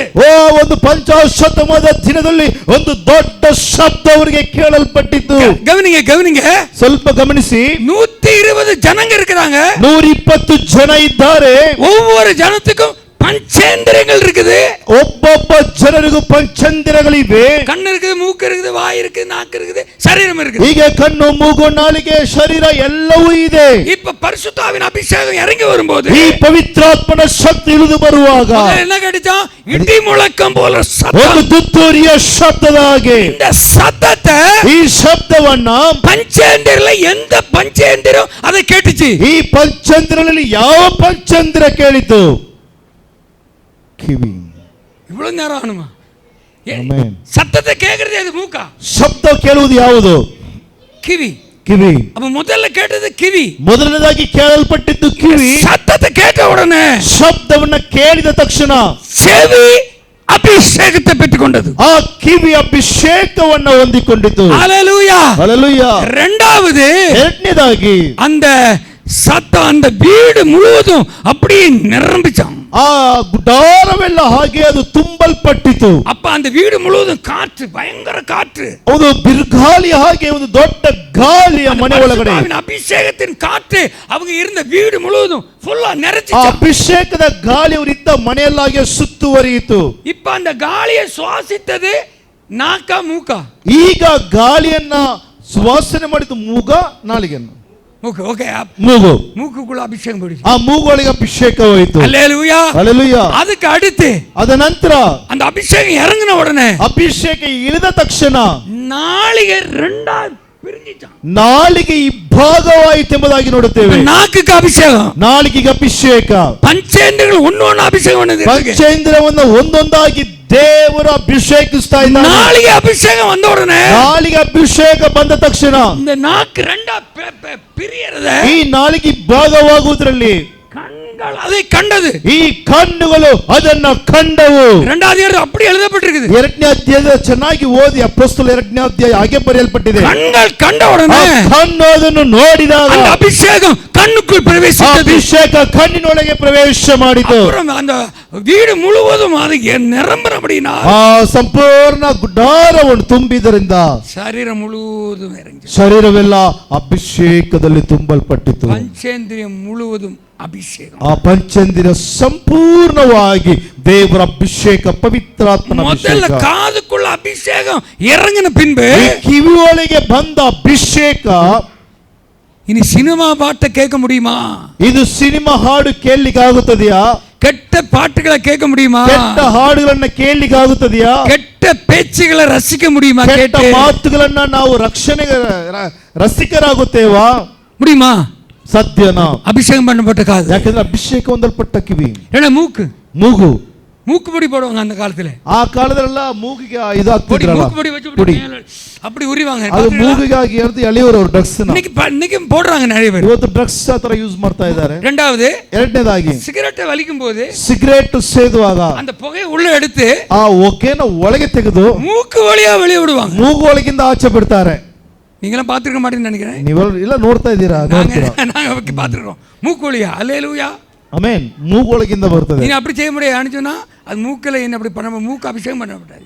ಈಗ ನಾವು ಅದು ಮಾಡಬಹುದು. ಯಾಕಂದ್ರೆ ಮೂಗು ಅಭಿಷೇಕ ಮಾಡಲ್ಪಟ್ಟಿದೆ. கண் அபிஷேகம் பண்ணப்பட்டிದೆ. ಕಣ್ಣು ಸಹ ಅಭಿಷೇಕ ಮಾಡಲ್ಪಟ್ಟಿದೆ. அசுத்தமானதை மொபைல்ல பார்க்க முடியாது. ಅಶುದ್ಧವಾದದ್ದನ್ನ ಮೊಬೈಲ್ ನಲ್ಲಿ ನೋಡ್ಲಿಕ್ಕೆ ಆಗುವುದಿಲ್ಲ. நீங்க மொபைல் அசுத்தமானதை பார்க்க ஆரம்பிச்சா ಈ ಅಶುದ್ಧವಾದದ್ದನ್ನ ನೋಡ್ಲಿಕ್ಕೆ ಪ್ರಾರಂಭಿಸಿದರೆ கண் அபிஷேகம் பண்ணப்படலன்னு அர்த்தம். ನಿನ್ನ ಕಣ್ಣಿನ ಅಭಿಷೇಕಕ್ಕೆ ಒಳಪಡಲಿಲ್ಲ ಎಂಬ ಅರ್ಥ. ஜீவிதத்தில் இனிமேல் இன்று முதல் ಇವತ್ತಿನಿಂದ ಈಗಲಿಂದ அசுத்தமானதை கண்கள் பார்க்க கூடாது. ಅಶುದ್ಧವಾದದ್ದನ್ನು ಕಣ್ಣುಗಳು ಕಾಣಬಾರದು. உங்களுடைய கண்கள் வேத வசனத்தை பார்க்க வேண்டும். ಈ ನಿನ್ನ ಕಣ್ಣುಗಳು ದೇವರ ವಾಕ್ಯವನ್ನು ನೋಡಬೇಕು. தேவனுடைய வார்த்தையை கண்கள் பார்க்கணும். ದೇವರ ವಾಕ್ಯವನ್ನ ಕಣ್ಣುಗಳು ನೋಡುವಾಗ சத்தம் போட்டு நாளிகையால் வாசிக்கணும். ಶಬ್ದದಿಂದ ನಾಲಿಗೆಯಿಂದ ಓದಬೇಕು. அது உங்க கிவிக்குள்ள போகணும். ಅದು ನಿಮ್ಮ ಕಿವಿಯೊಳಗೆ ಹೋಗಬೇಕು. செவிக்கு சத்தம் கேட்கிற ಆ மாதிரி ಕಿವಿಗೆ ಶಬ್ದ ಕೇಳುವಾಗ நாக்கினால் சத்தம் போட்டு ನಾಲಿಗೆಯಿಂದ ನಾವು ಉಚ್ಚರಿಸಬೇಕು. கண்கள் பார்க்கணும் ಆಗ வசனத்தை. ಕಣ್ಣು ವಾಕ್ಯ ನೋಡಬೇಕು, அது வாசிக்கணும். ಅದನ್ನು ಓದಬೇಕು. நாளிகையில அந்த சத்தத்தை கிவி கேட்கணும். ನಾಲಿಗೆಯಿಂದ ಓದಿಯ ಶಬ್ದ ಕೇಳಲ್ಪಡಬೇಕು. அது எங்க போகுது வசனம் தெரியுமா? ಎಲ್ಲಿಗೆ ಹೋಗುತ್ತೆ ಗೊತ್ತಾ?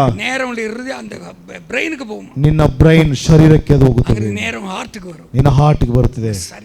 ನಿನ್ನ ಶರೀರವೆಲ್ಲ ಚಲಿಸುತ್ತದೆ. Hallelujah hallelujah. ಪಂಚೇಂದ್ರಿಯಗಳು ಮುಳುವುದು ಅಭಿಷೇಕ ಮಾಡು. ಹಾಗಾಗಿ ನಮ್ಮ ಪಂಚೇಂದ್ರಿಯ ಸಂಪೂರ್ಣವಾಗಿ ಅಭಿಷೇಕಕ್ಕೆ ಒಳಪಡಬೇಕು. ಪಂಚೇಂದ್ರನ ಅಂಚೇಂದ್ರನ ಅರ್ಥ ಪಂಚೇಂದ್ರ ಅಂದ್ರೆ ಪಂಚಾಂಗಗಳು. நான் சொன்ன மாதிரி இப்ப 4 எண்ணத்துக்கு அபிஷேகம் ஆயிடுச்சு. ಈಗ 4 ಅಭಿಷೇಕ ಆಯ್ತು. இந்த 4 அபிஷேகம் ஆனா ಈ 4 ಅಭಿಷೇಕವಾದ್ರೆ ಶರೀರ ரொம்ப ஈஸி. ಶರೀರ ತುಂಬಾ ಸುಲಭ. பாவம் செய்ய முடியாது. ಪಾಪ ಮಾಡ್ಲಿಕ್ಕೆ ಆಗುವುದಿಲ್ಲ. Hallelujah hallelujah. அப்ப பாவம் எப்படி உள்ள பிரவேசிக்குது? ಪಾಪ ಹೇಗೆ ಒಳಗೆ ಪ್ರವೇಶ ಮಾಡುತ್ತದೆ? ಕಣ್ಗಳ ಮೂಲಕ, ನಮ್ಮ ಕಣ್ಣುಗಳ ಮೂಲಕ, ಕಿವಿ ಮೂಲಕ, ಕಿವಿಗಳ ಮೂಲಕ, ನಾಕು ಮೂಲಕ, ನಾಲಿಗೆಯ ಮೂಲಕ, ಮೂಗು ಮೂಲಕ, ಮೂಗಿನ ಮೂಲಕ, இந்த பஞ்சேந்திர வழியாய் பாவம் உள்ள ಈ ಪಂಚೇಂದ್ರಿಯಗಳ ಮೂಲಕ ನಮ್ಮ ಶರೀರಕ್ಕೆ ಪ್ರವೇಶಿಸುತ್ತವೆ. பெந்தெக்கோஸ்து நாளிலே ಪಂಚಾಶತಮ ದಿನದಲ್ಲಿ ಅಭಿಷೇಕ ನಾಲ್ಕೈ ತೊಟ್ಟது. ಅಭಿಷೇಕ ನಾಲಿಗೆಯನ್ನು ಮುಟ್ಟಿತು. ಬೀಸೋ ನದಿ அந்த நாளிகையின் மேல் ಬೀಸೋ ನದಿ ಆ ನಾಲಿಗೆಯನ್ನು ಮುಟ್ಟಿತು. என்ன ஆயிட்டாங்க தெரியுங்களா? ಏನಾದ್ರು ಗೊತ್ತಾ? எப்படி ஆனாங்க அவங்க? ಹೇಗಾದ್ರು ಅವರು அந்நிய பாஷைகளை பேச ஆரம்பித்தாங்க. ಅನ್ಯ ಭಾಷೆಗಳಿಂದ ಮಾತನಾಡಿ 120 பேர் போடுற சத்தம் பெருசா, 30 லட்சம் ஜனங்க போடுற சத்தம் பெருசா கேக்குமா? 120 ಜನ ಮಾಡುವ ಶಬ್ದ ದೊಡ್ಡದಾ ಅಥವಾ 30 ಲಕ್ಷ ಜನ ಕೂಗುವ ಶಬ್ದ ದೊಡ್ಡದಾ? 30 ಲಕ್ಷ ಜನ சத்தம் தான் அதிகமா கேட்கும். 30 ಲಕ್ಷ ಜನರ ಶಬ್ದ ಅಧಿಕವಾಗಿ ಕೇಳಲ್ಪಡುತ್ತದೆ. அந்த சத்தத்தை விட ಆ ಶಬ್ದಕ್ಕಿಂತ 120 பேருடைய சத்தம் வெளியே கேட்டுச்சு. ಈ 120 ಜನರ ಶಬ್ದ ಹೊರಗೆ ದೊಡ್ಡದಾಗಿ ಕೇಳಲ್ಪಡುತ್ತದೆ. பரிசுத்த ஆவியின் சத்தம், ಪವಿತ್ರಾತ್ಮನ ಶಬ್ದ 30 ಲಕ್ಷ ಜನங்களுடைய அந்த சத்தத்தை அப்படி அடக்கி போட்டது. ಆ 30 ಲಕ್ಷ ಜನರ ಶಬ್ದವನ್ನ ಅದು ಹಾಗೆ ಸಮಾಧಾನಗೊಳಿಸಿತು. இது என்ன சத்தம்? ಇದು ಯಾವ ಶಬ್ದ? அங்கிருந்து எல்லாம் ஓடி வந்தாங்களாம். ಎಲ್ಲ ಓಡಿ ಬಂದು ನೋಡುತ್ತಿದ್ದಾರೆ. 16 தேச ஜனங்கள் அந்த இடத்துக்கு வந்தாங்க. ಆ ಮನೆ ಮುಂದೆ 16 ದೇಶದ ಜನ ನೆರೆದರು. கொஞ்சம் பேர் சொல்றாங்க, இவங்களுக்கு என்னாச்சு, தண்ணி கிண்ணி அடிச்சிட்டு பெனாத்துறாங்களான்னு கேட்டாங்க. ಕೆಲವರು ಹೇಳಿದ್ರು ಇವರೇನು ಅಮಲೇರಿದವರಾಗಿ ಅಂದ್ರೆ ಧೂಮಪಾನ ಮದ್ಯಪಾನ ಮಾಡಿದವರಾಗಿ ಇವರು ಮಾತನಾಡುತ್ತಿದ್ದಾರೆ. ಪರಿಶುದ್ಧ ಆವಿಯಾನವರು அவங்க சொந்த ಲ್ಯಾಂಗ್ವೇಜ್ல பேச ஆரம்பிச்சாங்க. ಆದರೆ ಪವಿತ್ರಾತ್ಮನು ಅವರವರ ಸ್ವಂತ ಭಾಷೆಗಳಲ್ಲಿ ಮಾತನಾಡಿದನು. ಯಾರೆಲ್ಲ வந்தாங்களோ அவங்க ಭಾಷೆ பேசப்படுது. ಯಾರೆಲ್ಲ ಅಲ್ಲಿ ಸುತ್ತುವರೆದಿದರೋ ಅವರ ಭಾಷೆಗಳು ಅಲ್ಲಿ ಮಾತನಾಡಲ್ಪಡುತ್ತವೆ. ಇவங்க எல்லாம் ಗಲಿಲಾಯர்களாச்சே. ಓ ಇವರೆಲ್ಲ ಗಲಿಲಾಯದವರಲ್ಲವಾ? ನಮ್ಮ ಭಾಷೆ ಇವರಿಗೆ எப்படி தெரியும்? ನಮ್ಮ ಭಾಷೆ ಇವರಿಗೆ ಹೇಗೆ ಗೊತ್ತಾಯಿತು? ஹalleluya. ஹalleluya. இந்த அபிஷேகத்தை பெற்று ಅಭಿಷೇಕವನ್ನು ಹೊಂದಿ வெளியே வரும்போது ಹೊರಗೆ ಬರುವಾಗ முதல்ல வந்து பேதுரு தான். ಮೊದಲನೇ ಬಂದನು ಪೇತ್ರನು. 11 ಶಿಷ್ಯರು பின்னால் நிக்கிறாங்க. 12 ಶಿಷ್ಯರು ಹಿಂದೆ ನಿಂತಿದ್ದಾರೆ. அங்க நின்னுட்டு ஒரு பிரசங்கம் பண்ணணும். ಅಲ್ಲಿ ನಿಂತು ಒಂದು ಪ್ರಸಂಗ ಮಾಡಿದನು. அபிஷேகம் பண்ணப்பட்ட நாக்கு, ಅಭಿಷೇಕ ಹೊಂದಲ್ಪಟ್ಟ ನಾಲಿಗೆ தேவனுடைய வார்த்தை வெளிப்பட்டது. ದೇವರ ವಾಕ್ಯದಲ್ಲಿ ಹೇಳಲ್ಪಟ್ಟಿತು. 3000 ஜனங்கள் அந்த இடத்துல ರಕ್ಷಿಸಲ್ಪಟ್ಟರು. 3000 ಜನ ಆ ಕ್ಷಣದಲ್ಲಿ ಯೇಸುವನ್ನು ಅಂಗೀಕರಿಸಿ ಬಾಯಿனால் ಎಲ್ಶಡಾಯ್ ದೈವத்தை நீ அறிக்கை பண்ணினால் முதல் ஸ்டெப் ರಕ್ಷಿಸು ಉಂಟಾகும். ನಿನ್ನ ಬಾಯಿಂದ ಎಲ್ಶಡಾಯ್ ದೇವರನ್ನ ನೀನು அறிக்கை ಮಾಡಿದರೆ ಮೊದಲನೇ ಹೆಜ್ಜೆ ರಕ್ಷಣೆ ಉಂಟಾಗುತ್ತದೆ. பீசோன் என்று சொன்னால் ಬಾಯಿனால் ಸರ್ವವಲ್ಲಮುಳ್ಳ ದೇವனை அறிக்கை செய்ய ಅರ್ಥ. ಬೀಸೋನ್ ಎನ್ನುವುದಾದರೆ ಸರ್ವಶಕ್ತನಾದ ದೇವರನ್ನ ನಿನ್ನ ಬಾಯಿಂದ அறிக்கை ಮಾಡು. இங்க அறிக்கை செய்தான் பேதுரு. ಇಲ್ಲಿ அறிக்கை ಮಾಡಿದನು ಪೇತ್ರನು. ಎಲ್ಶಡಾಯ್ ದೈವத்தை குறித்து அறிக்கை செய்தான். ಎಲ್ಶಡಾಯ್ ದೇವರ ಕುರಿತಾಗಿ ಆತನು அறிக்கை ಮಾಡಿದನು. 3000 ಜನங்களுக்கு ರಕ್ಷಣೆ ಉಂಟಾಯಿತು. 3000 ಜನರಿಗೆ ರಕ್ಷಣೆ ಉಂಟಾಯಿತು. அப்படி வெளியே வந்தாரு. ಹಾಗೆ ಹೊರಗೆ ಬಂದರು. அப்போஸ்தலர் 2 அதிகாரத்தில் அபிஷேகம். ಅಪೊಸ್ತಲರ 2ನೇ ಅಧ್ಯಾಯದಲ್ಲಿ ಅಭಿಷೇಕ. 3 அதிகாரத்தில் வரும்போது 3ನೇ ಅಧ್ಯಾಯದಲ್ಲಿ ಬರುವಾಗ தேவாலயத்துக்கு போறாங்க. ದೇವಾಲಯಕ್ಕೆ ಹೋಗುತ್ತಾರೆ. தாயின் வயிற்றில பிறந்தையிலிருந்து சப்பானி ஒருத்தன் உட்கார்ந்து இருக்கிறான். ಹುಟ್ಟು ಕುಂಟನಾಗಿದ್ದಂತಹ ಚಪ್ಪಾಣ್ಯನು. அவனுடைய பஞ்சேந்திரங்களுக்கு பலன் இல்ல. ಆ ಪಂಚೇಂದ್ರಿಯಗಳಿಗೆ ಬಲವಿಲ್ಲ. கண்ணிற்கு பிரயோஜனம் இல்ல. ಕಣ್ಣು ಇದೆ ಉಪಯೋಗವಿಲ್ಲ. ಕಿವಿ இருக்கு பிரயோஜனம் இல்ல. ಕಿವಿ ಇದೆ ಉಪಯೋಗವಿಲ್ಲ. ನಾಕು இருக்கு அதுவும் பிரயோஜனம் இல்ல. ನಾಲಿಗೆ ಇದೆ ಉಪಯೋಗವಿಲ್ಲ. பஞ்சேந்திரங்கள் எல்லாம் ನಷ್ಟಪಟ್ಟರು. ಅವರಿಗೆ ಪಂಚೇಂದ್ರ ನಷ್ಟ ಹೊಂದಿದವನಾಗಿ பிச்சை கேக்குறான். ಅಭಿಕ್ಷೆ ಬೇಡುತ್ತಾ. பேதுரு யோவானும் போகும்போது ಪೇತ್ರ ಯೋಹಾನರು பேதுரு சொல்ல என்கிட்ட வெள்ளி பணம் ஒண்ணுமே இல்ல. ನಮ್ಮಲ್ಲಿ ಚಿನ್ನ ಬೆಳ್ಳಿ ಏನೂ ಇಲ್ಲ. ஒண்ணு இருக்குது.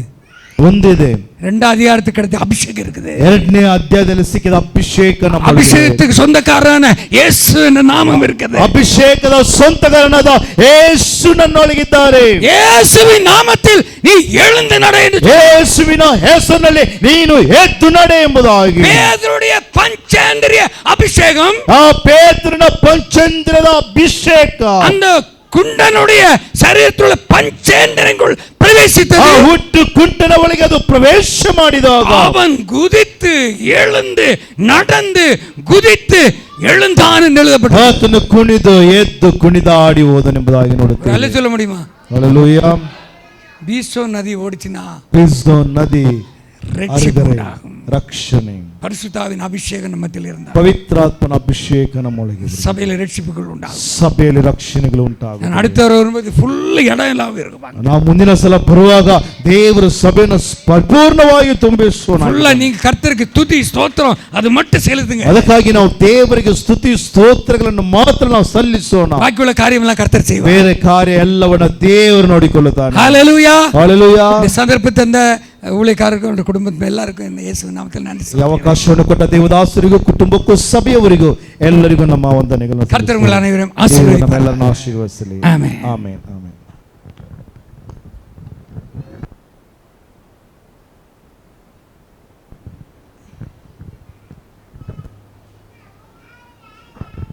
ஹalleluya. எத்தனை பேருக்கு ஆசீர்வாதமாயிருக்கு? ಎಷ್ಟು ಜನರಿಗೆ ಆಶೀರ್ವಾದವಾಗಿತ್ತು? ஹalleluya. ಹಲ್ಲೆಲೂಯಾ. எனக்கே ரொம்ப ஆசீர்வாதமா இருக்கிற போல இருக்குது. ನನಗೆ ತುಂಬಾ ಬ್ಲೆಸ್ಸಿಂಗ್ ಆಗಿತ್ತು.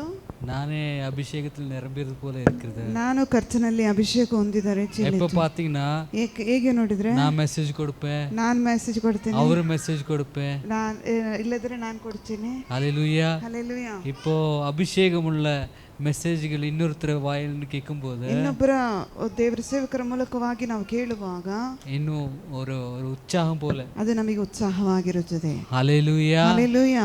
ஹalleluya. ಹಲ್ಲೆಲೂಯಾ. எத்தனை பேர் ஊழியங்களை ஆரம்பித்து ಎಷ್ಟೋ ಜನರು ಸೇವೆಯನ್ನು ಪ್ರಾರಂಭಿಸಿ அப்படி அரை வழியில் விட்டு போயிருக்கிறாங்க. ಅರ್ಧದಲ್ಲೇ ಬಿಟ್ಟು ಹೋಗಿದ್ದಾರೆ. ஹalleluya. ಹಲ್ಲೆಲೂಯಾ. நம்ம சபை ஒரு நாள் ಒಂದೊಂದು ದಿನ கொஞ்சம் கொஞ்சமாய் வளர்ந்துட்டு தான் இருக்குது. ಸ್ವಲ್ಪ ಸ್ವಲ್ಪವಾಗಿ ಬೆಳೀತಾ ಇದೆ. ஹalleluya. ಹಲ್ಲೆಲೂಯಾ. லாஸ்ட் டைம் வரும்போது ಲಾಸ್ಟ್ ಟೈಮ್ ಬರುವಾಗ கொஞ்சம் பேர் இருந்துச்சு, ಸ್ವಲ್ಪ ಜನ ಇದ್ರು, இப்போ கொஞ்சம் இன்னும் ಜಾಸ್ತಿ ಆಯ್ತು. ಇನ್ನೂ ಸ್ವಲ್ಪ ಜಾಸ್ತಿ ಆಯ್ತು. அதே போல சபையை அலங்கரிச்சு வச்சிருக்கிறோம். ಸಭೆಯನ್ನು ಅಲಂಕಾರ ಮಾಡಿ ಇಟ್ಟಿದ್ದೀನಿ. ஹalleluya. ಹಲ್ಲೆಲೂಯಾ. ஹalleluya. ಹಲ್ಲೆಲೂಯಾ. எல்லாரும் உற்சாகமா இருக்கிறீங்களா? ಉತ್ಸಾಹವಾಗಿದ್ದೀರಾ? ஹalleluya. ಹಲ್ಲೆಲೂಯಾ. லேட் ஆயிச்சா? ತಡವಾಯ್ತಾ? இல்லல்ல. ಇಲ್ಲ. ஹalleluya. ஆராதனை நான் கொஞ்சம் எக்ஸ்டெண்ட் பண்ணிட்டேன். ಆರಾಧನೆ ಸ್ವಲ್ಪ ಎಕ್ಸ್ಟೆಂಡ್ ಮಾಡಿದೆ. ஏனா ಯಾಕಂದ್ರೆ எனக்கு தெரியும் வர வேண்டிய ஜனங்கள் இன்னும் வரல. ಬರುವಂತ ಜನರು ಇನ್ನೂ ಬಂದಿಲ್ಲ. ஐயா அவர் ஆரம்பிச்சிட்டானா ದೇವರ ಸೇವಕರು ಆರಂಭಿಸಿದ್ರೆ சில வார்த்தைகள் நீங்க மிக்ஸ் பண்ணுவீங்க. ಕೆಲವು ಮಾತುಗಳು ನೀವು ಮಿಸ್ மிஸ் ಮಾಡ್ಕೊಳ್ತೀರಿ. பண்ண கூடாது என்று சொல்லி ನೀವು ಮಿಸ್ ಮಾಡಬಾರದು ಎಂಬುದಾಗಿ ಹೇಳಿ ஆராதனை இன்னும் எக்ஸ்டெண்ட் பண்ணி ಆರಾಧನೆ ಇನ್ನೂ ಎಕ್ಸ್ಟೆಂಡ್ ಮಾಡಿ கொஞ்சம் லேட் பண்ணிட்டோம். ತಡ ಮಾಡಿದೆ. ஹalleluya. ಹಲ್ಲೆಲೂಯಾ. இல்லனா 8 மணிக்கு முடிச்சிடுவோம்னு சொல்லிருந்தோம். 8 ಗಂಟೆ ಮುಗಿಸ್ಬಿಡ್ತೀನಿ ಅಂತ ಹೇಳಿದೆ. இந்த வார்த்தை நீங்க மிஸ் பண்ணாது கூடாதுன்னு சொல்லி ದೇವರ ಮಾತುಗಳು ಮಿಸ್ ಮಾಡಬಾರದು ಅಂತ ಹೇಳಿ அது ஆராதனை கொஞ்சம் எக்ஸ்டெண்ட் பண்ணிருந்தோம். ಆರಾಧನೆ ಸ್ವಲ್ಪ ಮುಂದೋಗಿದೆ. ஹalleluya. ಹಲ್ಲೆಲೂಯಾ. சில பேர் சொல்லுவாங்கல்ல, ಕೆಲವರು ಹೇಳ್ತಾರೆ பிரதர் காலையில சீக்கிரமா எய்க்க முடியாது, ಮುಂಜಾನೆ ಬೇಗನೆ ಎದ್ದೇಳಲಿಕ್ಕೆ ಆಗಲ್ಲ, நைட் எவ்வளவு நேரம் வேணும்னா நான் விழிச்சிருப்பேன், ರಾತ್ರಿ ಎಷ್ಟು ಗಂಟೆ ಬೇಕಾದ್ರೂ ಕಣ್ ತೆರೆದಿರ್ತೀನಿ. அதே போல நம்ம விசுவாசி ஆயிடுச்சு. ನಾವು ವಿಶ್ವಾಸದಲ್ಲಿ ಬಂದಿದೀವಿ. பாஸ்டர் டைம்க்கெல்லாம் வர முடியாது, ಟೈಮಿಗೆ ಬರ್ಲಿಕ್ಕೆ ಆಗಲ್ಲ, எவ்வளவு லேட் வேணும்னா நான் போயிடுவேன், ಎಷ್ಟು ಲೇಟ್ ಬೇಕಾದ್ರೂ ನಾನು ಹೋಗ್ತೀನಿ. ஹalleluya. ಹಲ್ಲೆಲೂಯಾ. சோ அதனால ஹalleluya. ಹಲ್ಲೆಲೂಯಾ. அப்ப நம்ம எழுந்து நிப்போம். ನಾವೆಲ್ಲರೂ ಎದ್ದು ನಿಂತುಕೊಳ್ಳೋಣ. ஹalleluya. ಹಲ್ಲೆಲೂಯಾ. ಸಂಡೇ ಆರಾಧನೆ ನಡೆಕಪಡು. ಭಾನುವಾರ 10 ಗಂಟೆಗೆ ಇಲ್ಲಿ ಆರಾಧನೆ ನಡೆಯುತ್ತದೆ. ஹalleluya. ಹಲ್ಲೆಲೂಯಾ. ನೆಕ್ಸ್ಟ್ ஒரு நாள் பாஸ்டர் எல்ட்ரின் ಪಾಸ್ಟರ್ ಆಲ್ಡ್ರಿನ್ அவர்னு ನಾವು கூப்பிடுவோம், ಅವರನ್ನು ಕರೆಯೋಣ. ஹalleluya. ಹಲ್ಲೆಲೂಯಾ. ಅವರು நல்ல ಅಭಿಷೇಕ பெறந்தவர், ಅವರು ಕರ್ತನಲ್ಲಿ ಅಭಿಷೇಕ ಹೊಂದಿದಂತ ದೇವ ಭಕ್ತನು. ಲಾಸ್ಟ್ ಕ್ರಿಸ್ಮಸ್ ಅವರೇ ನಮಗೆ ದೇವನುடைய ವಾರ್ತೆ ಕೊನೆಯ ಕಳೆದ ವರ್ಷದ ಕ್ರಿಸ್ಮಸ್ ಅನ್ನು ಅವರು ನಮಗೆ ಉತ್ಸಾಹವಾಗಿ ಮಾಡಿಕೊಟ್ರು. ஹalleluya. ಹಲ್ಲೆಲೂಯಾ. தூங்கி இருக்கிறீங்களா? ನಿದ್ರೆ ಬರ್ತಾ ಇದೆಯಾ? ஹalleluya. ಹಲ್ಲೆಲೂಯಾ. ಶಬ್ದವೇ ಇಲ್ಲ. ஹalleluya. ಹಲ್ಲೆಲೂಯಾ. ಬಿರಿಯಾನಿ ಬಿಸಿ ಇದೆ, ಎದುರುಬೇಡ್ರಿ. பசிக்குது, அதனால எனர்ஜி எல்லாம் போயிடுச்சு. ஹalleluya. Hallelujah. உங்க வீட்டில் எல்லாரும் வந்திருக்கிறாங்களா? ಮನೆಯಿಂದ ಎಲ್ಲರೂ ಬಂದಿದ್ದಾರಲ್ಲ? ಹೌದು, வந்திருக்கிறாங்கல்ல? அப்போ ஓகே. வரலன்னா ಬರದಿದ್ರೆ வீட்டுக்கு போகும்போது ಮನೆಗೆ ಹೋಗುವಾಗ அவர் கேட்பாரு, சாப்பாடு போடு. ಊಟ ಹಾಕು. என்ன சொல்லணும்? ನೀವೇನು ಹೇಳ್ಬೇಕು? அறிவும் இல்ல, ಅಕ್ಕಿನೂ ಇಲ್ಲ, ஆட்டானும் இல்ல, ಆಟನೂ ಇಲ್ಲ, அபிஷேகம் இருக்குது, வேணும்னா தரேன். ಅಭಿಷೇಕ ಇದೆ, ಬೇಕಾದ್ರೆ ಕೊಡ್ತೀನಿ. எல்லாரும் கிடைச்சிருக்கல்ல அபிஷேகம்? ಎಲ್ಲರಿಗೆ ಸಿಕ್ತಲ್ಲ? எல்லாருக்கும் அபிஷேகம் கிடைச்சிருக்கல்ல? ಎಲ್ಲರಿಗೆ ಸಿಕ್ತಲ್ಲ? நீங்க அபிஷேகம் கிடைச்சு இருக்கிறவங்க ಅಭಿಷೇಕ இனி ಸಿಕ್ಕಿದೆ, சபை மிஸ்ஸே பண்ணக்கூடாது. ಮಿಸ್ ಮಾಡಬಾರ್ದು. அந்த ಅಭಿಷೇகம் ಆ ಅಭಿಷೇಕ என்ன கலையாத பார்த்துக்கோங்க. ಅದನ್ನು ಕಳ್ಕೊಳ್ಳದೆ ನೋಡಿಕೊಳ್ಳ್ರಿ. ஹalleluya, ஆமென், ಆಮೇನ್. இப்போ உங்களுக்கு எல்லாருக்கும் ஜெபிக்க வேண்டும் இருக்கும். ನಿಮಗೆಲ್ಲರಿಗೂ ಪ್ರಾರ್ಥನೆ ಮಾಡ್ಬೇಕಂತ ಇರ್ತದೆ. ஐயா அவர் ஜெபிப்பாரு, ಅವ್ರು ಪ್ರಾರ್ಥನೆ ಮಾಡ್ತಾರೆ. ஹalleluya. ಹಲ್ಲೆಲೂಯಾ. சமாதானವಾಗಿ வாங்க, ಸಮಾಧಾನವಾಗಿ ಬನ್ರಿ. அவர் ஜெபிப்பாரு. ಸಮಾಧಾನವಾಗಿ ಬಂದು ಪ್ರಾರ್ಥನೆ ಮಾಡಿಸ್ಕೊಂಡು உங்க ಹೋಗ್ರಿ. பிரச்சனைகள் சொல்லுங்க, ನಿಮ್ಮ ಸಮಸ್ಯೆಯನ್ನು ಹೇಳ್ಕೊಳ್ರಿ. அதுபடி அவர் ஜெபிப்பாரு. ಅದರ ಪ್ರಕಾರವಾಗಿ ಅವ್ರು கண்டிப்பா எல்லா தடைகளையும் மாறி ಎಲ್ಲಾ ತಡೆಗಳು ಬದಲಾವಣೆ ಆಗಿ ஹalleluya, ಹಲ್ಲೆಲೂಯಾ, உங்களுக்கு நல்லா நடக்கும். ಎಲ್ಲವೂ ಚೆನ್ನಾಗಿರುತ್ತದೆ ನಿಮಗೆ. பாஸ்டர் எல்ரின் அவர் வந்து ಪಾಸ್ಟರ್ ಆಲ್ಡ್ರಿನ್ ಅವರು ಬಂದು அண்ணா வந்து நமக்கு இந்த ஆராதனை முடிச்சு கொடுப்பாரு. ಪ್ರಾರ್ಥನೆ ಮಾಡಿ ಅವರು ಮುಕ್ತಾಯಗೊಳಿಸಿಕೊಡ್ತಾರೆ.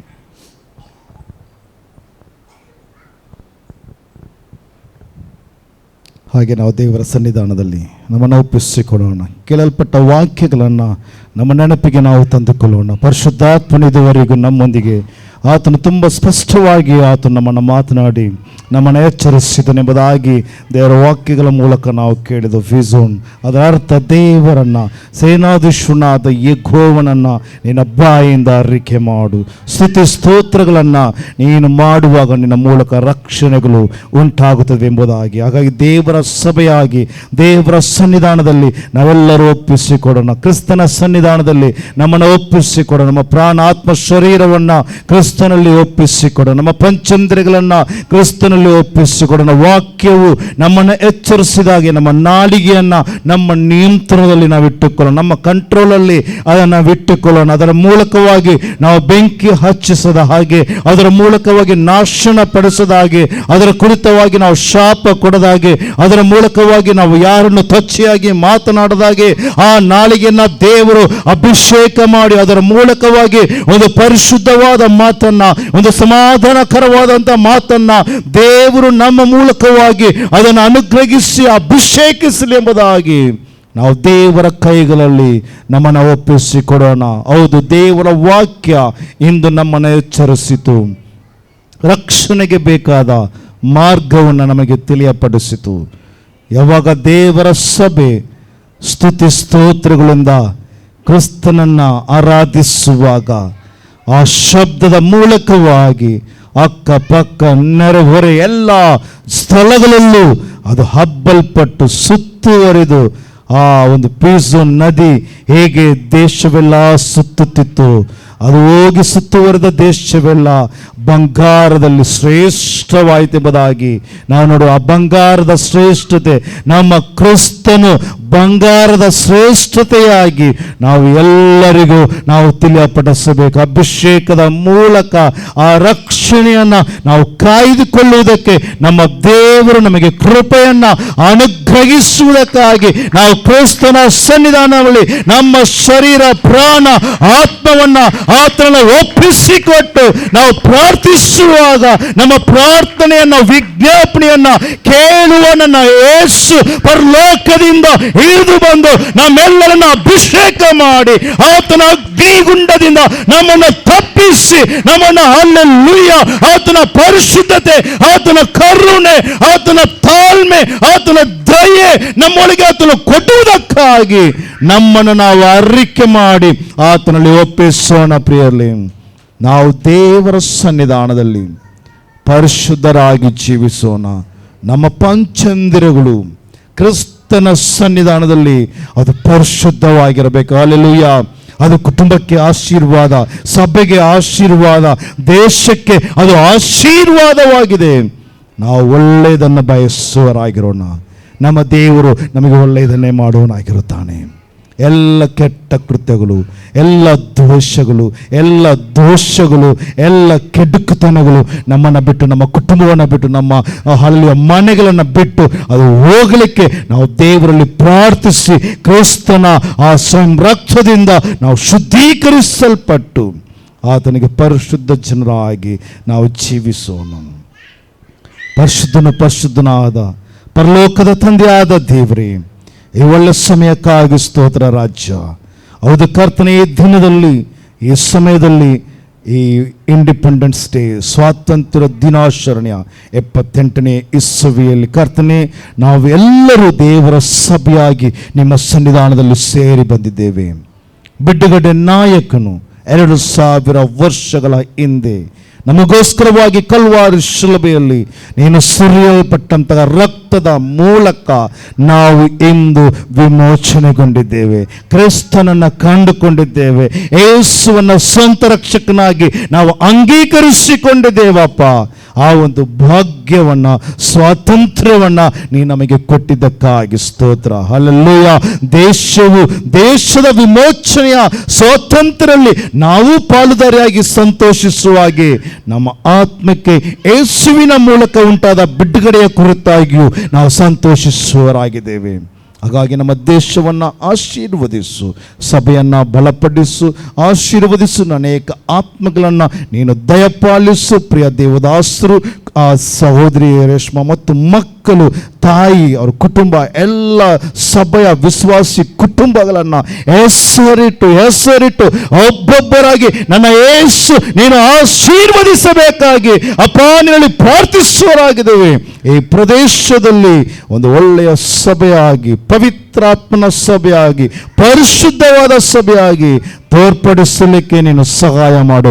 ಒಳ್ಳೆ ಪಿಜೋನ್ ನದಿ ಈ ಸಭೆಯಿಂದ ಹರಡಲಿ ಎಂಬುದಾಗಿ ನಾವು ಪ್ರಾರ್ಥಿಸುವರಾಗಿದ್ದೇವೆ. ಶ್ರೇಷ್ಠ ವರಗಳಿಂದ ಈ ಸಭೆಯನ್ನು ನೀನು ತುಂಬಿಸಿ ಕರ್ತನೆ. ಬಂಗಾರದ ಹೌಲಗಳು ಇಲ್ಲಿ ಸಿಗುತ್ತದೆ ಎಂಬುದರ ಕುರಿತಾಗಿ ಎಲ್ಲ ಕಡೆಯೂ ಅದು ಹಬ್ಬಲ್ಪಡಲಿ in the name of Jesus. ನೀನು ಹಾಗೆ ಮಾಡುವುದಕ್ಕಾಗಿ ಸ್ತೋತ್ರ. ಆಶೀರ್ವದಿಸು, ಬಲಪಡಿಸು. ಬೇಗ ಬರುವ ಯೇಸುವಿನ ನಾಮದಲ್ಲಿ ತಂದೆ. ಆಮೇನ್, ಆಮೇನ್, ಆಮೇನ್, ಆಮೇನ್. ನನ್ನ ಮನವೇ ಗೋವನನ್ನು ಕೊಂಡಾಡು, ನನ್ನ ಸರ್ವೇಂದ್ರನಾಥನ ಪವಿತ್ರ ನಾಮವನ್ನು ಕೀರ್ತಿಸಿ. ನನ್ನ ಮನವೇ ಗೋವನನ್ನು ಕೊಂಡಾಡು, ಆತನು ಮಾಡಿದ ಉಪಕಾರಗಳಲ್ಲಿ ಒಂದನ್ನು ಮರೆಯಬೇಡ. ಆಮೇಲೆ ಪ್ರವೇಶಕ್ಕೆ ಜಯವಾಗಲಿ, ಪ್ರವೇಶಕ್ಕೆ ಜಯವಾಗಲಿ.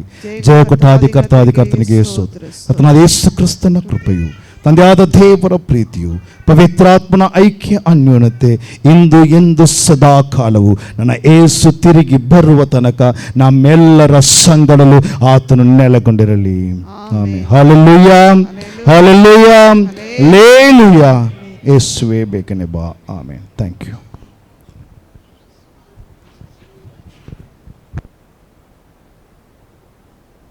ದಯಮಾಡಿ ಎಲ್ಲರೂ ಊಟವನ್ನು ಸ್ವೀಕರಿಸಿ ಕೂತು ತಿಂದು ಹೋಗ್ಬೇಕಾಗಿ ಕೇಳಿಕೊಳ್ತೀನಿ.